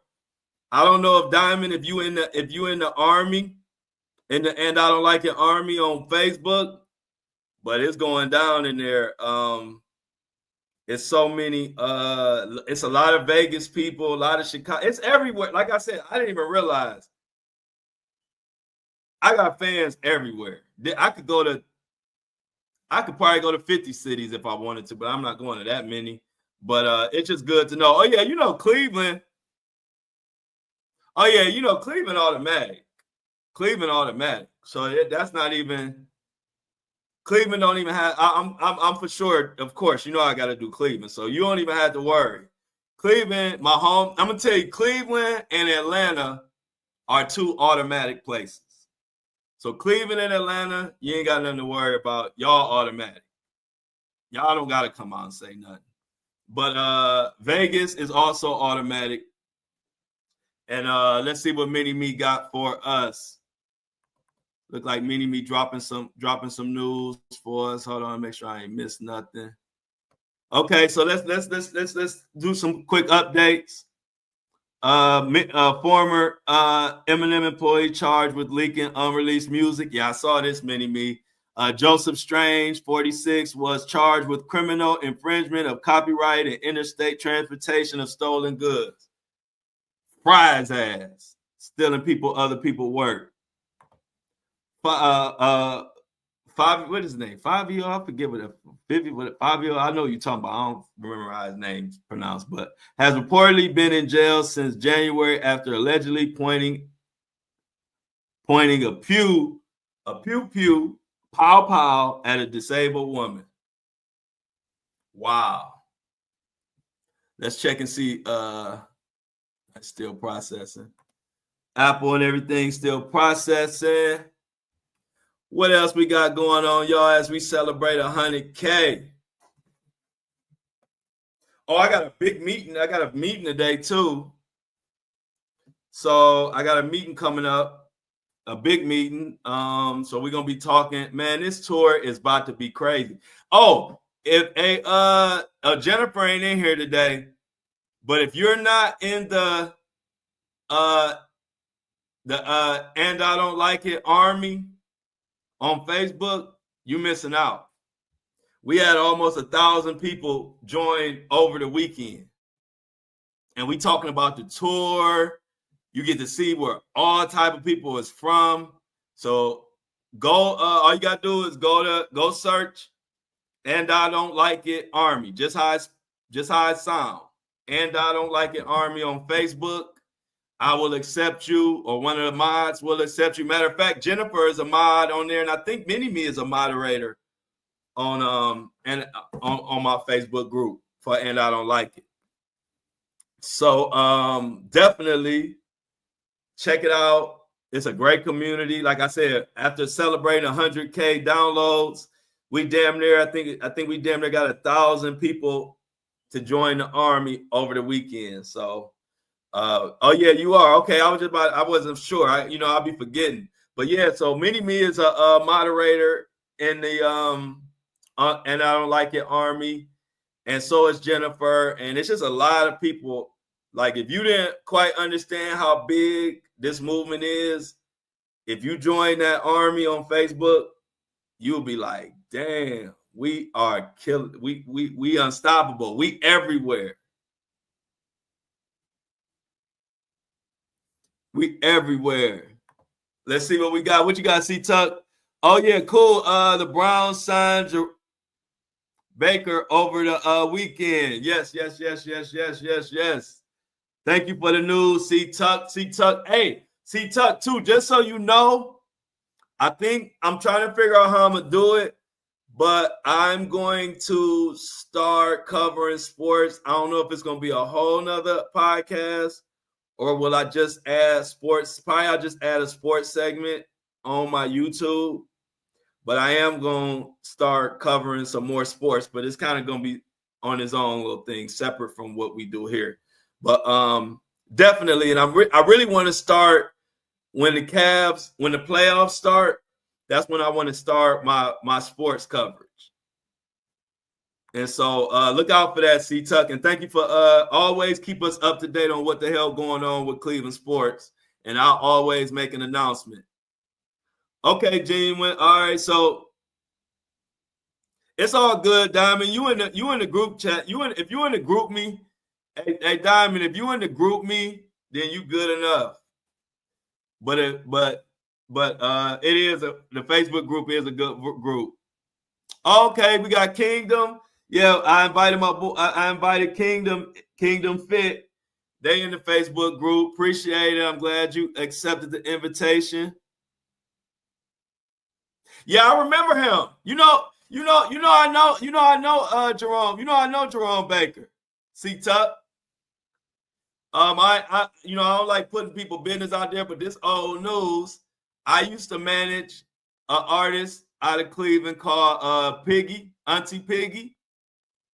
And around that time, Auntie Piggy and Jerome Baker were a thing. And so I know Jerome Baker. He know me. So, I love Jerome Baker, a good dude, too. Baker is a good dude. So if y'all don't know, I had an artist that I was managing called Auntie Piggy, a female artist out of Cleveland. She had got shot. It was a lot of drama. One day I'm going to tell that story of all that, what happened. But she was dating that football player, Baker, when he played for the Miami Dolphins. Okay, Shauna in there. Shauna said she'll keep you posted. She in the group. Yeah, that Facebook group. Y'all know this tour about to be crazy. Kobe got the invite. That's what's up. Oh, yeah. See Tuck already here. I like how C Tuck already here, but he was like, I ain't going to put that information out there unless Flo want to put it out there. Thank you, Mini Me, because I definitely forgot. Let me see. It's actually still loading. It's actually still loading. So give me another reminder in like 5 minutes, Mini Me. It's still uploading. Oh, okay. So check out check out C Tuck's song called Super Smooth. Super Smooth.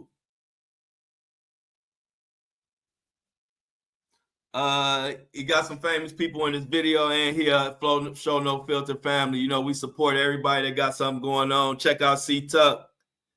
Check out C Tuck's new latest music. Oh, I celebrated. Hey, y'all know I'm greedy. I celebrated by just eating good and mapping out the rest of my summer and the rest of this year, because I don't get to do a lot of. See, people don't understand. During the week, I have to do so much with content. I don't really have time to like strategize. And so much of what I do is strategizing. So what I do is I kind of do all my strategizing over the weekends when I don't have to make no new content. And then Monday through Friday, I just focus on content. So to me, celebrating is being able to like really map out the rest of the year for the movement and for, taking full advantage of the blessings that God put in front of me. That's like, that's celebrating to me. Oh, hey, look, hey, Michelle, you better get on top of Jennifer and Mini Me. They the mods, and you pending. Why is Michelle pending? Y'all better look out for Michelle. Michelle says she pending. Somebody got to accept her. Shauna says she said she got you, Diamond.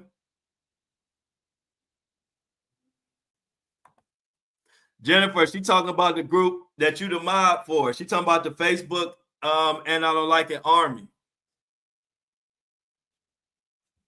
All right, so we gotta make Shauna a moderator, y'all.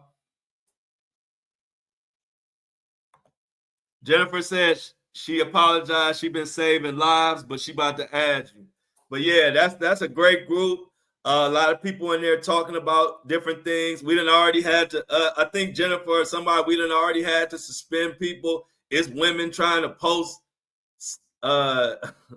raunchy pictures. I don't know if it's because they want me to see them. I don't know what's going on, but we had to do a little policing in the group. People were getting a little excited.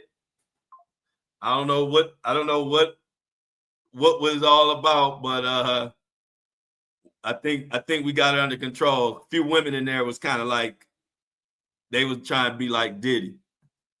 They were trying to be like Diddy. Yeah, I told you. Hey, look. Oh, what you mean? Look, wow, Flo, you think I might have some stalkers?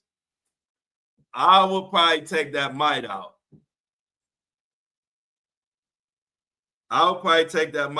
But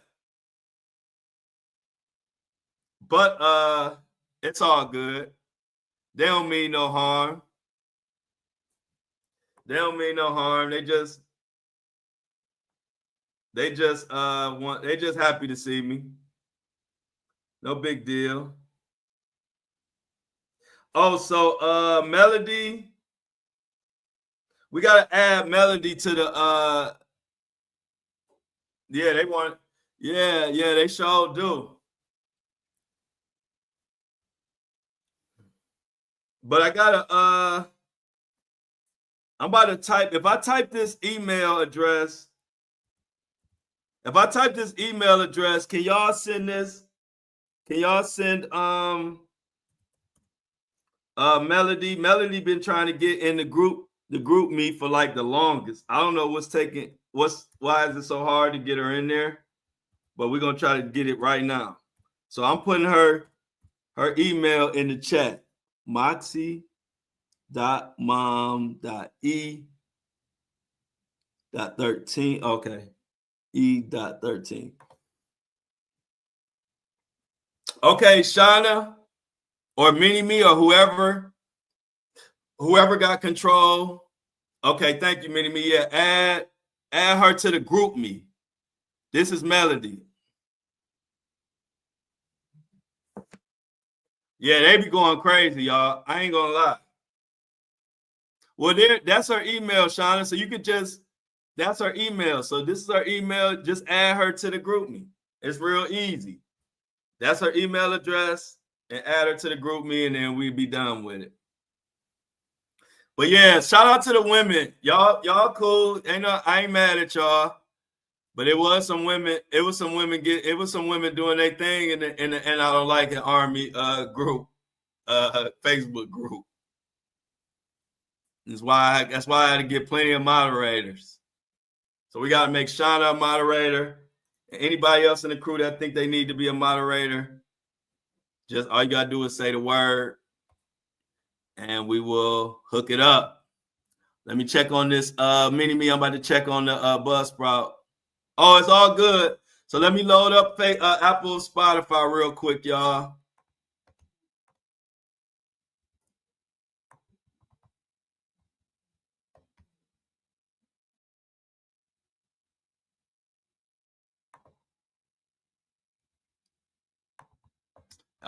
Just getting us loaded here on Apple and Spotify. Give me 1 second. Y'all know it don't take me long. Boom, boom, boom, boom, boom. First season, 113. Explicit content. Boom. Save it, update it. Come on, computer. Come on, Wi-Fi.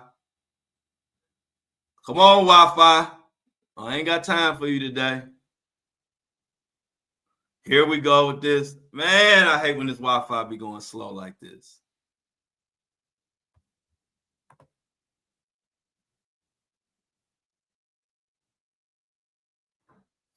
That's my commercials. Those my commercials for the podcast. How you think I got 100,000 downloads in 4 months? Let me That's my I love music. That's my marketing strategy. That's the best way. That's the best way to promote is with music.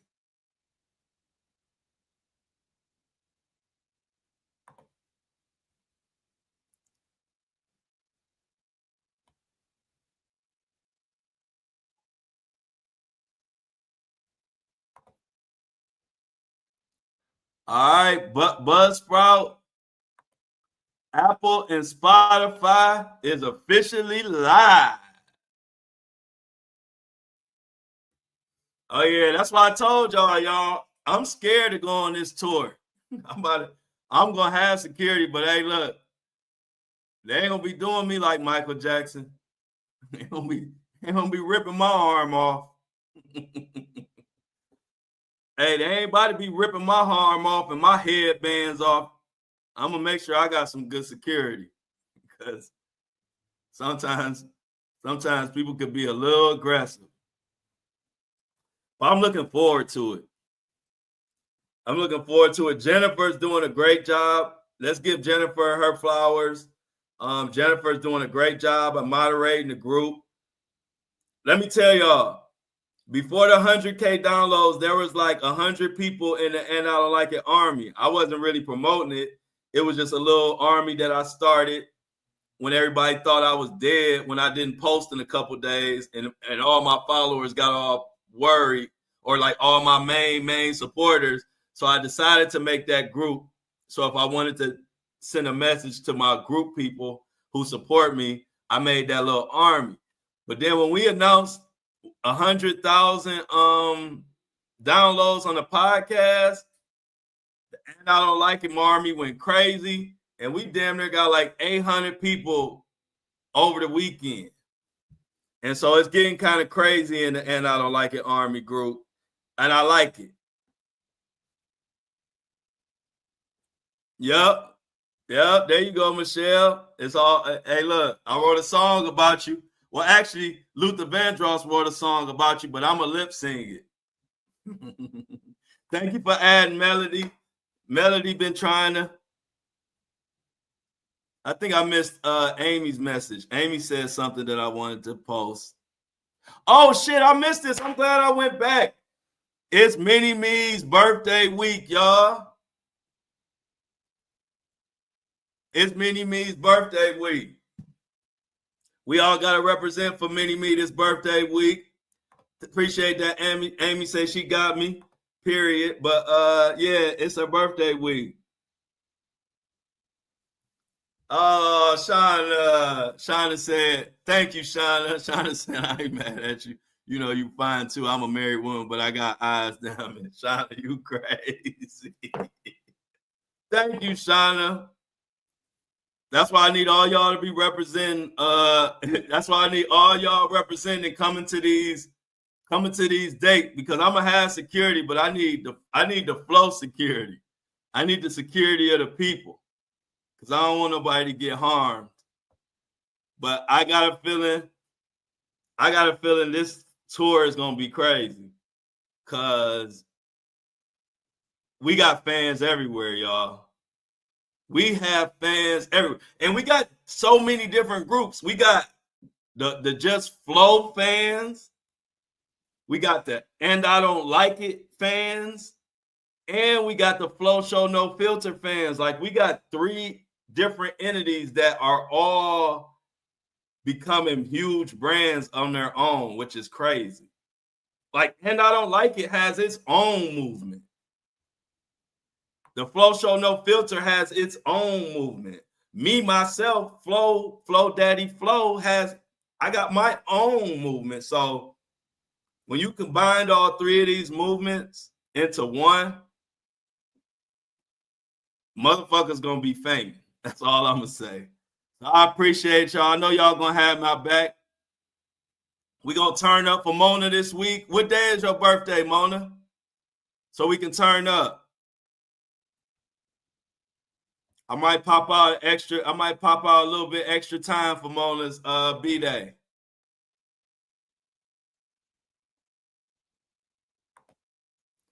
He is turning pink, y'all. Amy, y'all are funny. Y'all are funny, but yeah, I did not know. It's kind of like the podcast. I had no clue I would get 100,000 downloads that fast. I was prepared in my mind to grind out this podcast for a couple years and let it take off then, and boom. And so that's kind of what I'm finding out about this tour. I'm always so humble in my mind and downplaying things.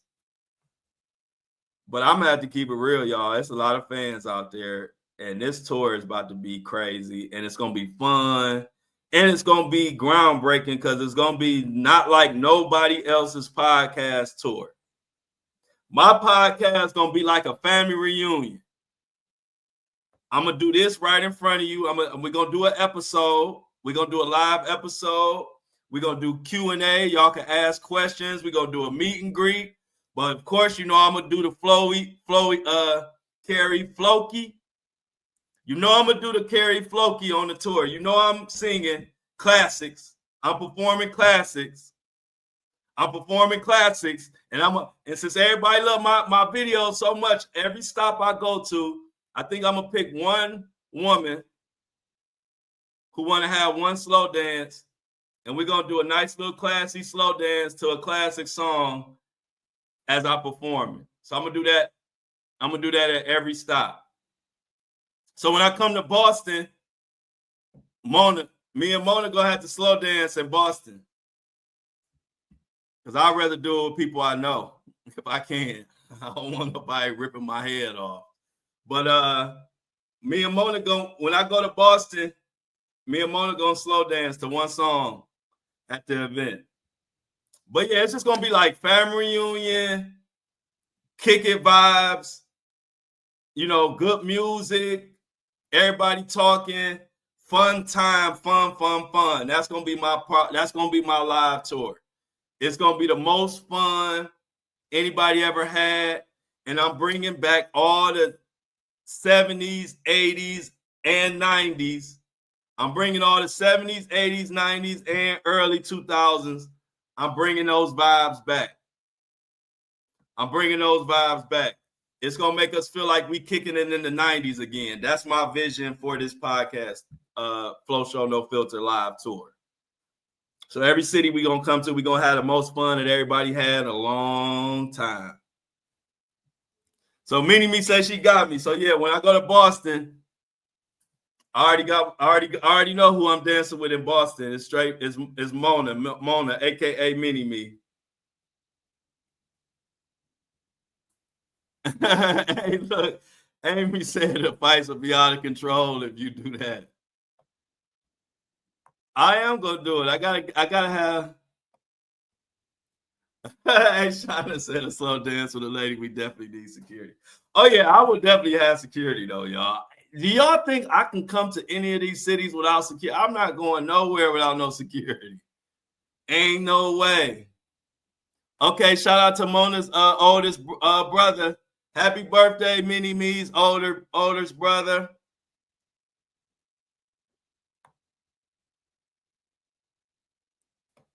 You're gonna have these women out here paying.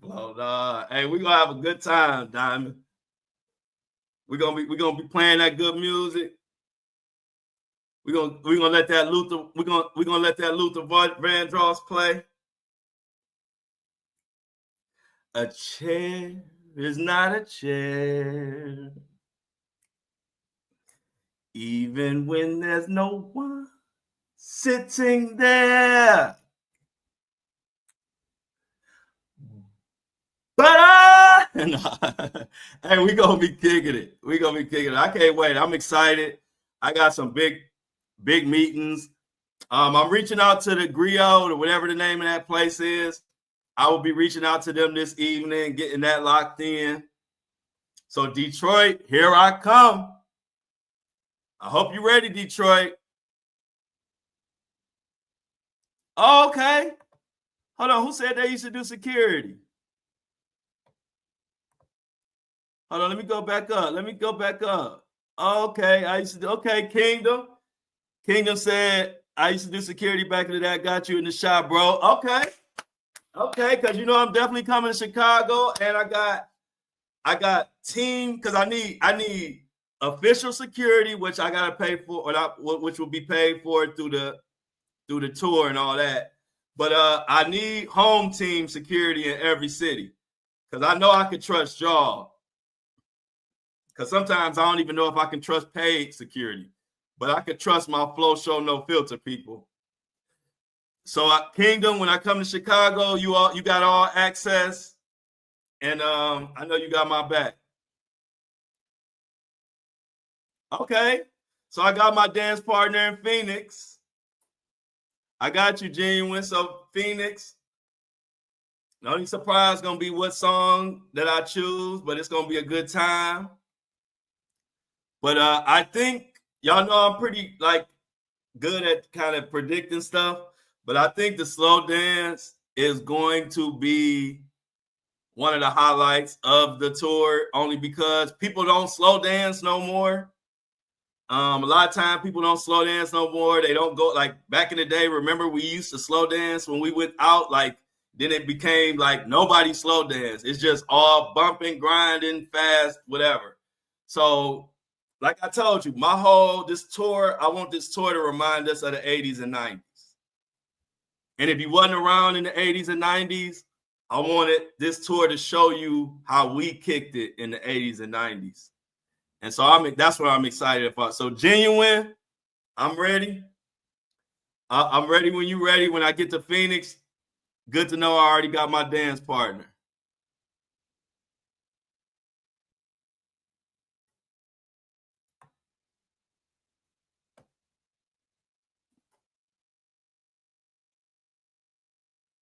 Oh, perfect.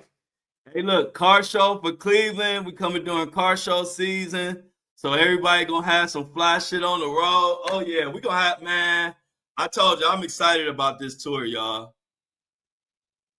I'm excited about this tour. Uh-oh. Look who made it to work, y'all. And they early. Shout out to Angela.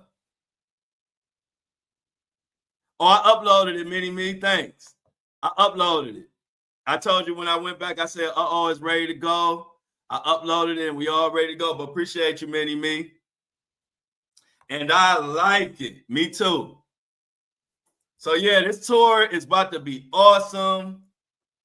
I will have even more information for y'all tomorrow. I'm reaching out to gRap'd today to get everything kind of locked in. That will be our first date. But to be honest, I think it's going to be about probably at least 20 cities, at least. It's probably at least going to be 20 cities. Because just off the top of my head, cities that I know that I pretty much probably going to have to go to is Detroit, Cleveland, Columbus, maybe Dayton, Chicago, Phoenix, Las Vegas, Los Angeles, New York, New Jersey. But I might could do New York and New Jersey in one. Florida, so we got Miami, we got Tampa, we got Atlanta, we got Charlotte, we got Greenville, we got Houston, Dallas. And that's just off the top of my head. Those are cities that I know I got a hell of people and I got to go to. But it's so many more than that. Now, this is about to be crazy. Hey, we're missing a like on the video. Hey, y'all, we're missing a like. Stop the presses. I need everybody to like this. Like this video. Share this video. This is the best podcast out of anybody podcasting. It's the Flow Show, No Filter. And if any podcaster disagree, tell them to bring their ass on or let me come to their show. And we are going to see who the best podcaster. You got to have them type of podcasts where people, listen, my podcast, my community, we so locked in, they don't never want me to shut up. I feel like if I was on this bitch talking for 7 hours, we would all be in this bitch still laughing and joking. That's when you know you got a good community and a good podcast. What's 12? What is 12? What's 12? Oh, 12 cities. What do 12 mean?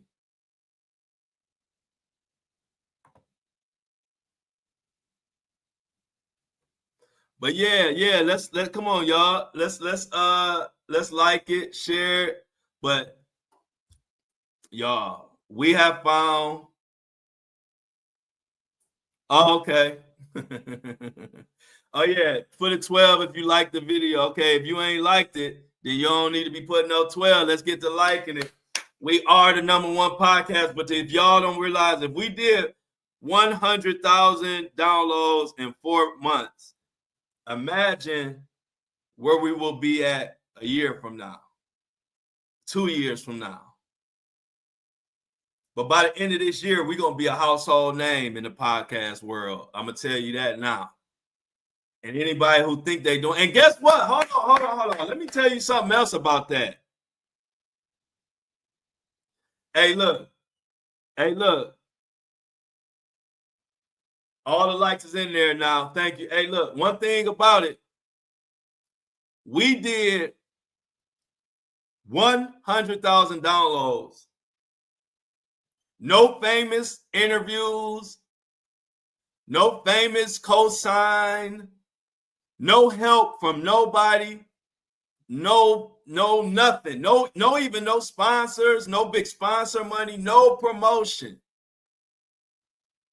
And we did 100,000 downloads with nothing but me, green screen, and a microphone. And see, that's where I'm kicking the ass a lot of these podcasters, because guess what? I'm one of the few podcasters that, oh yeah, I will do interviews. We will get big interviews as we get bigger and move on. But right now, I'm just concerned with me and my community. And I'm one of the only podcasters that don't even need a fucking I don't need a damn guest.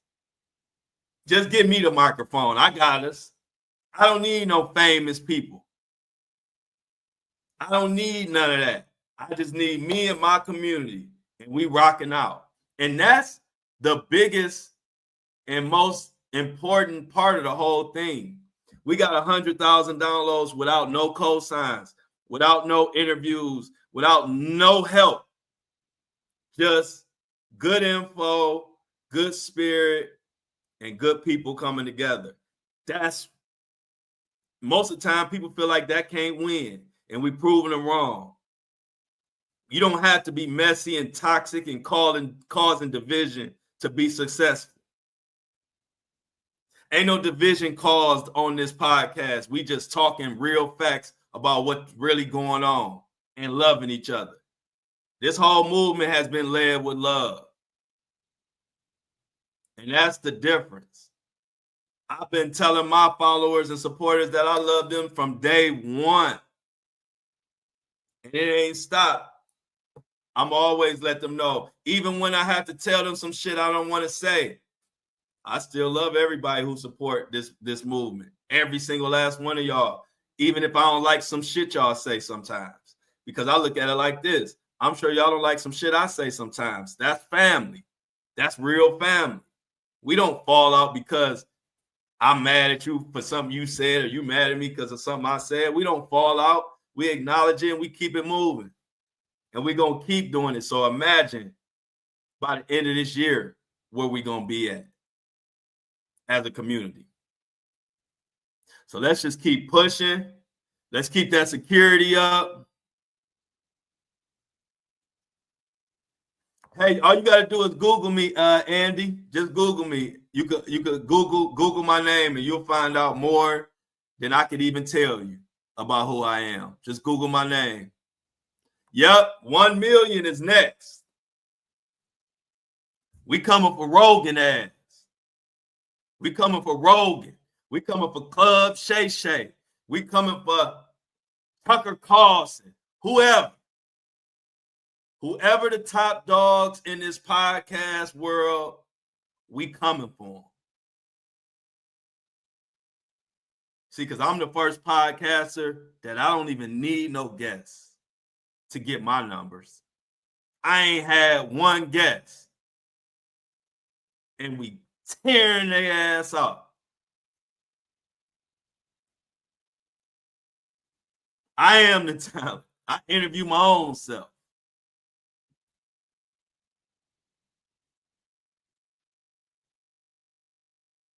See? Check this out. Amy said, I got a shirtless host bringing a woman making trucks in Detroit. to a hairdresser who farms in South Carolina, to another young lady who has a 3-year-old who's getting in a mullet championship. He's going for the 3-year-old going for the mullet championship, and he'll be wearing Flow Show gear, representing the Flow Show. Flow Show about to win a mullet competition from a 3-year-old. It's not a more diverse group online. You're not going to find a podcast with a more diverse, more loving group than you're going to find right here. You're not. You're not. You're not going to find one. And I'm proud to say that. Because it ain't about none of that here. We don't give a damn who you are, what you got, or what you don't got. If you rocking with us and you genuine, you in.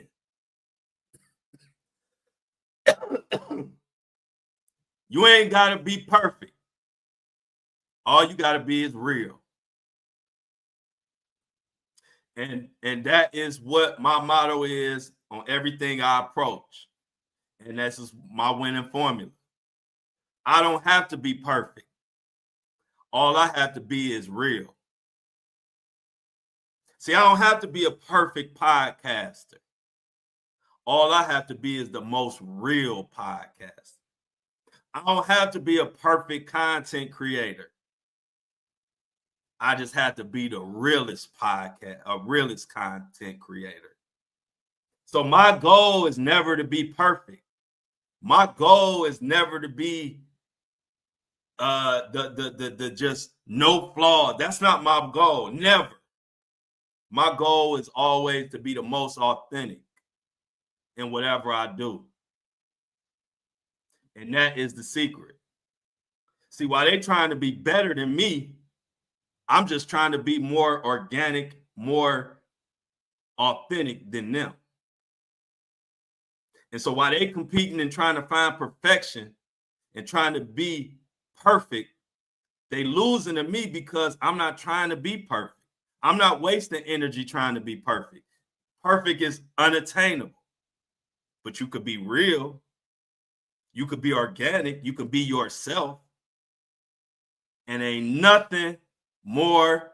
There's no more valuable commodity that you can bring than being yourself. Because it's supply and demand. And there's billions of motherfuckers on this planet, but it's only one of you. So if you know how supply and demand work, if it's a billion, but it's only one of you, how valuable is that? And so I want to just let y'all know that is the key. Don't try to be perfect. Just be you. In whatever you do. See, all this time, we get so caught up in trying to be the best and trying to be perfect and trying to win over everybody. When you could simplify that whole thing and just literally be who you are, and the world will meet you halfway. And that's what I do. And I'm going to continue to do it. And as I continue to do it, my competition, they don't know why they losing to me when it seems like I'm not even trying. But really, I'm trying like a motherfucker. But my try is just focused on being organic, focused on being genuine, focused on being real, whether that's what people want to hear or it's some shit they don't want to hear. I can't get caught up in that. All I could do is give you who I am. And that's the key. So I just want to let y'all know, y'all, look, don't let nobody tell you can't do shit. Don't let nobody talk shit. Keep pushing and stick to your plan. And if you do that, we're going to have some fun this summer. So Mona, have an amazing day. Okay, let's see. Let's get back to Mona before she get out of here. She had a message for everybody. I want to put it on the big board. Mini Mona says, have a blessed day and a blessed start to the week, fam. She's getting her hair done, and she is out. Okay, Mona. Shauna said, I'm going to have these women's rooms sounding like barbershops. Amy. Y'all know Amy get diabolical, but y'all know what she talking about. Amy, y'all know what that barbershop noise is. Shauna said, have an amazing day, Mona. Jennifer say, later, Mona, get the party started for your B-Day. Yeah, get that hair popping. Michelle said, have a great day. It's just a good day, y'all. Ain't it? It's a good Monday. We got more news coming in. I got a big meeting today. Got a couple meetings, but I got two big meetings. One really big meeting. Another meeting is, we'll see. But I'll probably have some more news for y'all tomorrow concerning the tour. And, of course, Diddy. We're going to keep that going. Clutches my pearls. Amy is on one today, y'all. Thank you, Angela. I will have Angela say have a great day. I sure will. I sure will.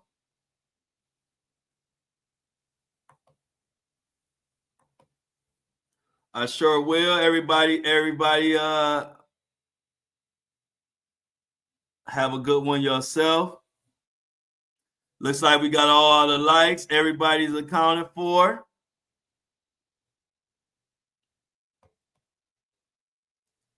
Let's see if we got one more thing that I forgot to mention. Definitely join the group. Join the And I Don't Like It Army on Facebook, please. It's a good group, and we on there getting everything together, getting the tour together. Right now, main thing is we getting everything together for this tour. I think I'm even going to end up in Sydney, Australia. I have a hell of a following in Australia. I got a hell of a following in the UK. So I don't know if any of y'all are able to go like out of the country, but on one of those out of the country events, of course, we'll know way ahead, but I'm definitely going to the UK. And I'll probably end up going to Australia too. So anybody that might want to go overseas, I'll let y'all know. But I think the Browns play in London. The Browns play in London. And when I find out when the Browns play in London this year, I'm going to coordinate a tour stop in London. So I'm gonna try to go to London when my Browns play when they play in London. So I'll keep y'all posted on that. But Flow Show No Filter will be going out of the country, and two places for sure will be Australia and the UK. I got so many fans, like a lot of fans in Australia and in UK. So you added me to it. Oh, okay, y'all talking about something else. But yeah, so look, we got the next big thing is the tour, y'all. Like this is what we're gonna gear up for. We're gonna hustle. This tour is gonna be the thing that it's gonna be groundbreaking. It's gonna be like no other podcast live tour. It's not even gonna be nothing you can compare it to. So just like everything else we do, we're gonna kick ass and take names and do our thing. Oh, yeah, of course. You know I got merchandise. Michelle, you know I'm going to have merchandise. You know I'm going to have tour. You know I'm going to have tour merch. That's 100%. I'm already designing the tour merch.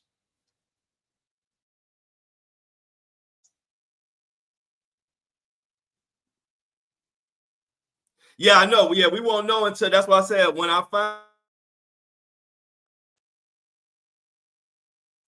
find out, that's when I'm gonna let everybody know. We won't know until they release the schedule. I just know I just know the Browns are playing in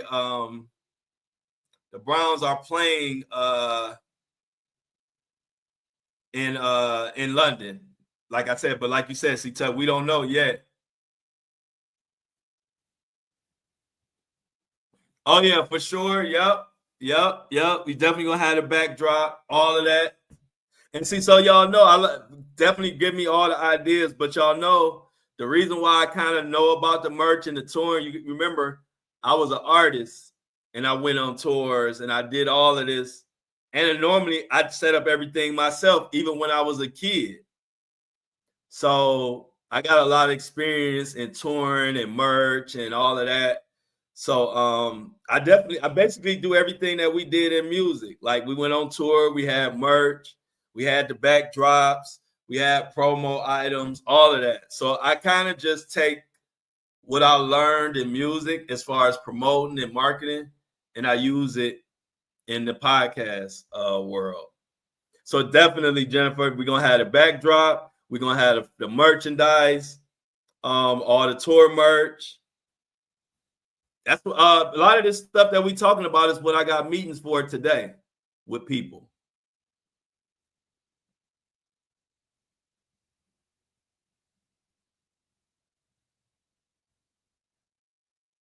Okay, cool. Shauna said she could set it up. Yep, that's a good idea. I love that idea. Shauna said she'll be able to set it up. I appreciate that. And that's a good idea, Michelle, to have people sign, yeah, to have it like, yeah, you know I'm gonna have that. See, that's what I'm saying. Like, that's a lot of stuff that we did in like the 80s and 90s, that we're gonna do on this tour that a lot of people don't do. Like, they don't even have like the little things you can sign for autographs, the little picture that they used to have on tours and stuff like that. We bringing all that back. We bringing all that back. So yeah, y'all, we going. I'm gonna get ready to get myself together. I appreciate y'all rocking with me as always. 100K celebration. We celebrated all weekend. We celebrated today, and we're gonna continue to celebrate. Headband dropping Friday. We be right back today. You know, Flow Show No Filter is every day, Monday through Friday. And if you want to join us live for the Flow Show No Filter, join us at 7:30 Monday through Friday, 7:30 a.m. 7:30 a.m. Eastern Standard Time. As always, oh yeah, we're gonna have the all access flow passes for sure. You already know. As always, I love y'all, and I'm out.